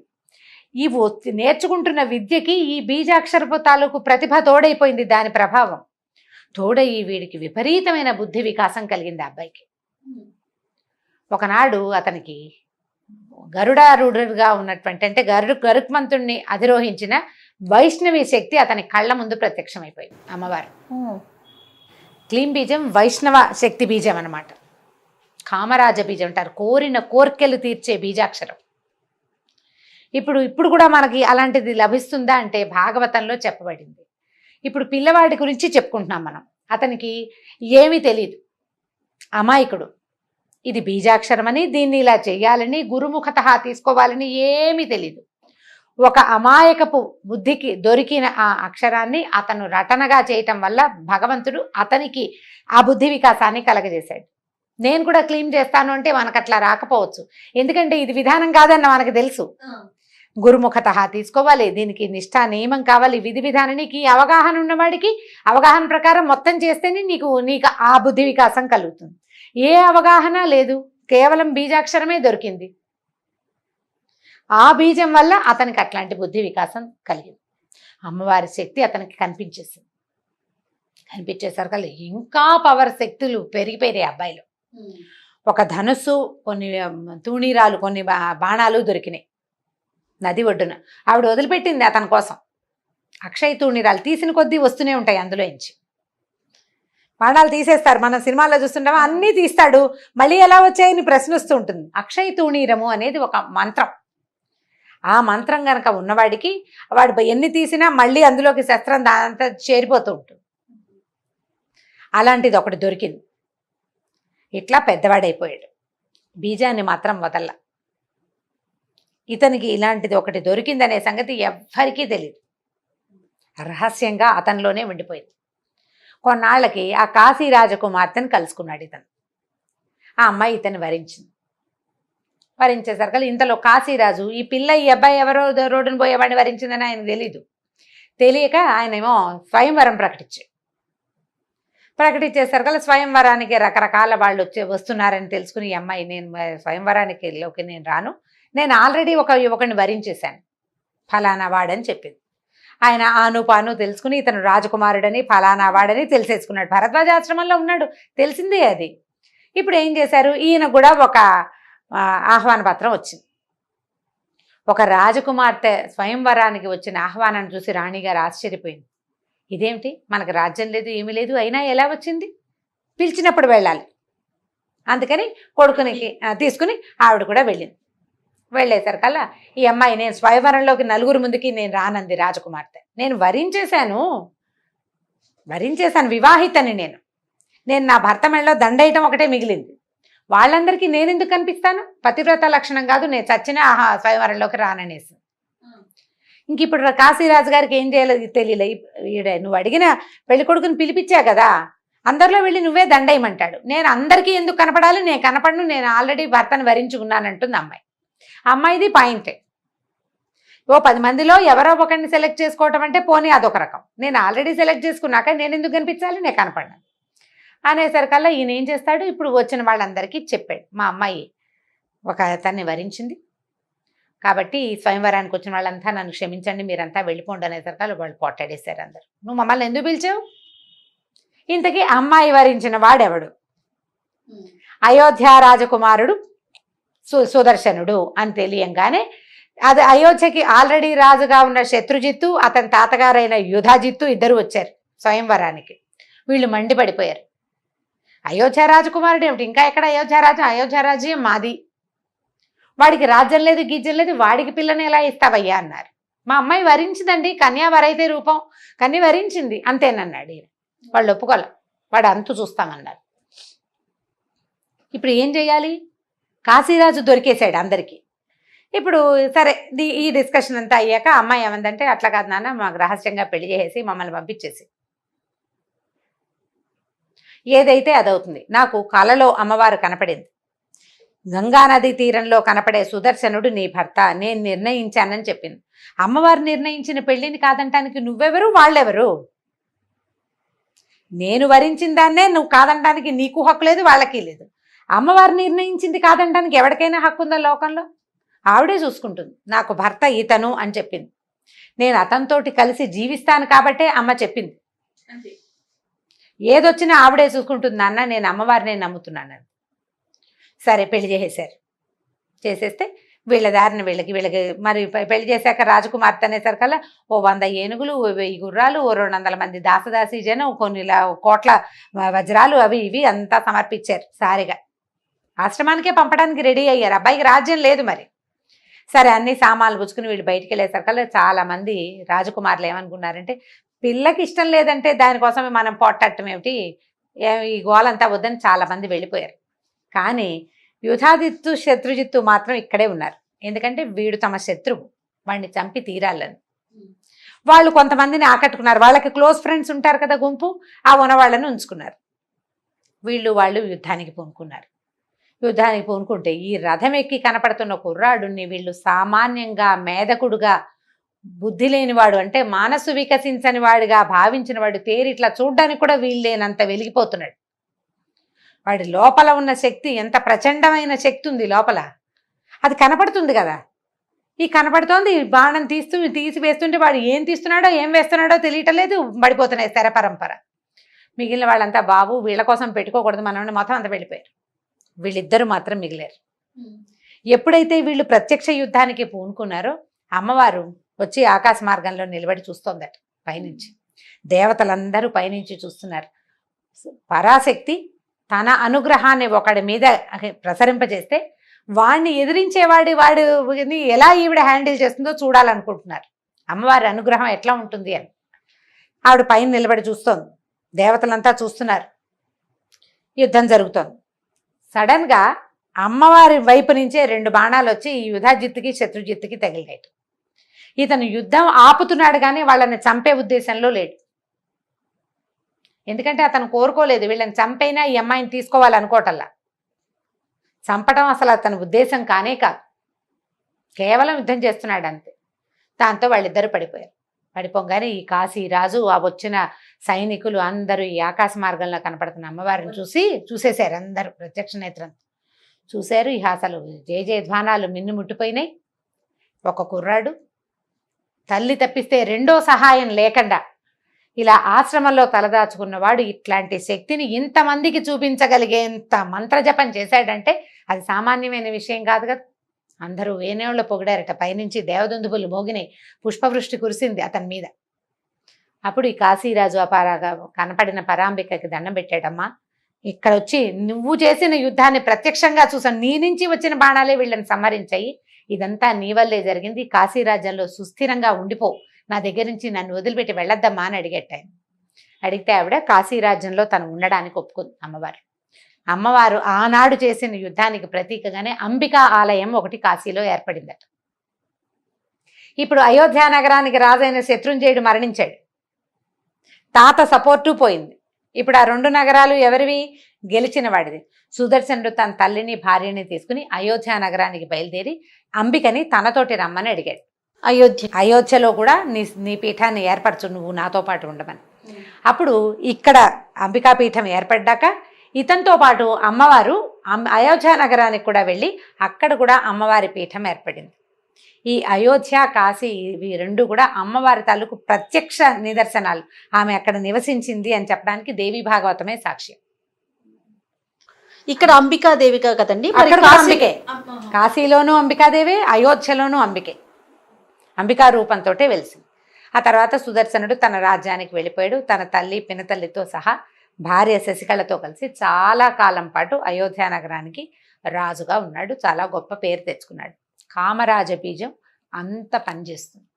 అక్షరాన్ని సజావుగా పలకటం వల్ల దానికి ఉన్న శక్తి మనకి తోడుగా నిలుస్తుంది. అందుకని ఒత్తులు మానేయద్దు. హల్లులు పొల్లులు ఓకారాలు ఏవి ఎలా అనాలో అట్లా తప్పకుండా అనాలి. లాకి అలాకి తేడా తెలుసుకోవాలి. ఏ ఒత్తు ఎక్కడ పెట్టాలో అక్కడ ఖచ్చితంగా పెట్టాలి. విసర్గలు ఉన్న అక్షరాలని పదాలని విసర్గతోటే పలకాలి. సరిగ్గా పలికితే సరి అయిన శబ్దం కనుక ఆ అక్షరంలో నుంచి వస్తే దాని పవరు, దాని తాలూకు పాజిటివ్ ఎనర్జీ మనతో పాటు ఉంటుంది. దానికి తార్కాణమే ఈ కామరాజ బీజపు కథ, సుదర్శన శశికళుల కథ. ఈ సుదర్శనుడి కథ దేవి భాగవతంలోనే చెప్పబడింది. చక్కటి కథ, దసరా రోజుల్లో తలుచుకోవాల్సిందన్నమాట. అద్భుతం.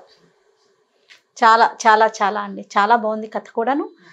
మీరు చెప్పినట్లుగా ఒత్తులు పొల్లులు ఎక్కడ పెట్టాలో అక్కడ పెట్టి పలకాలి.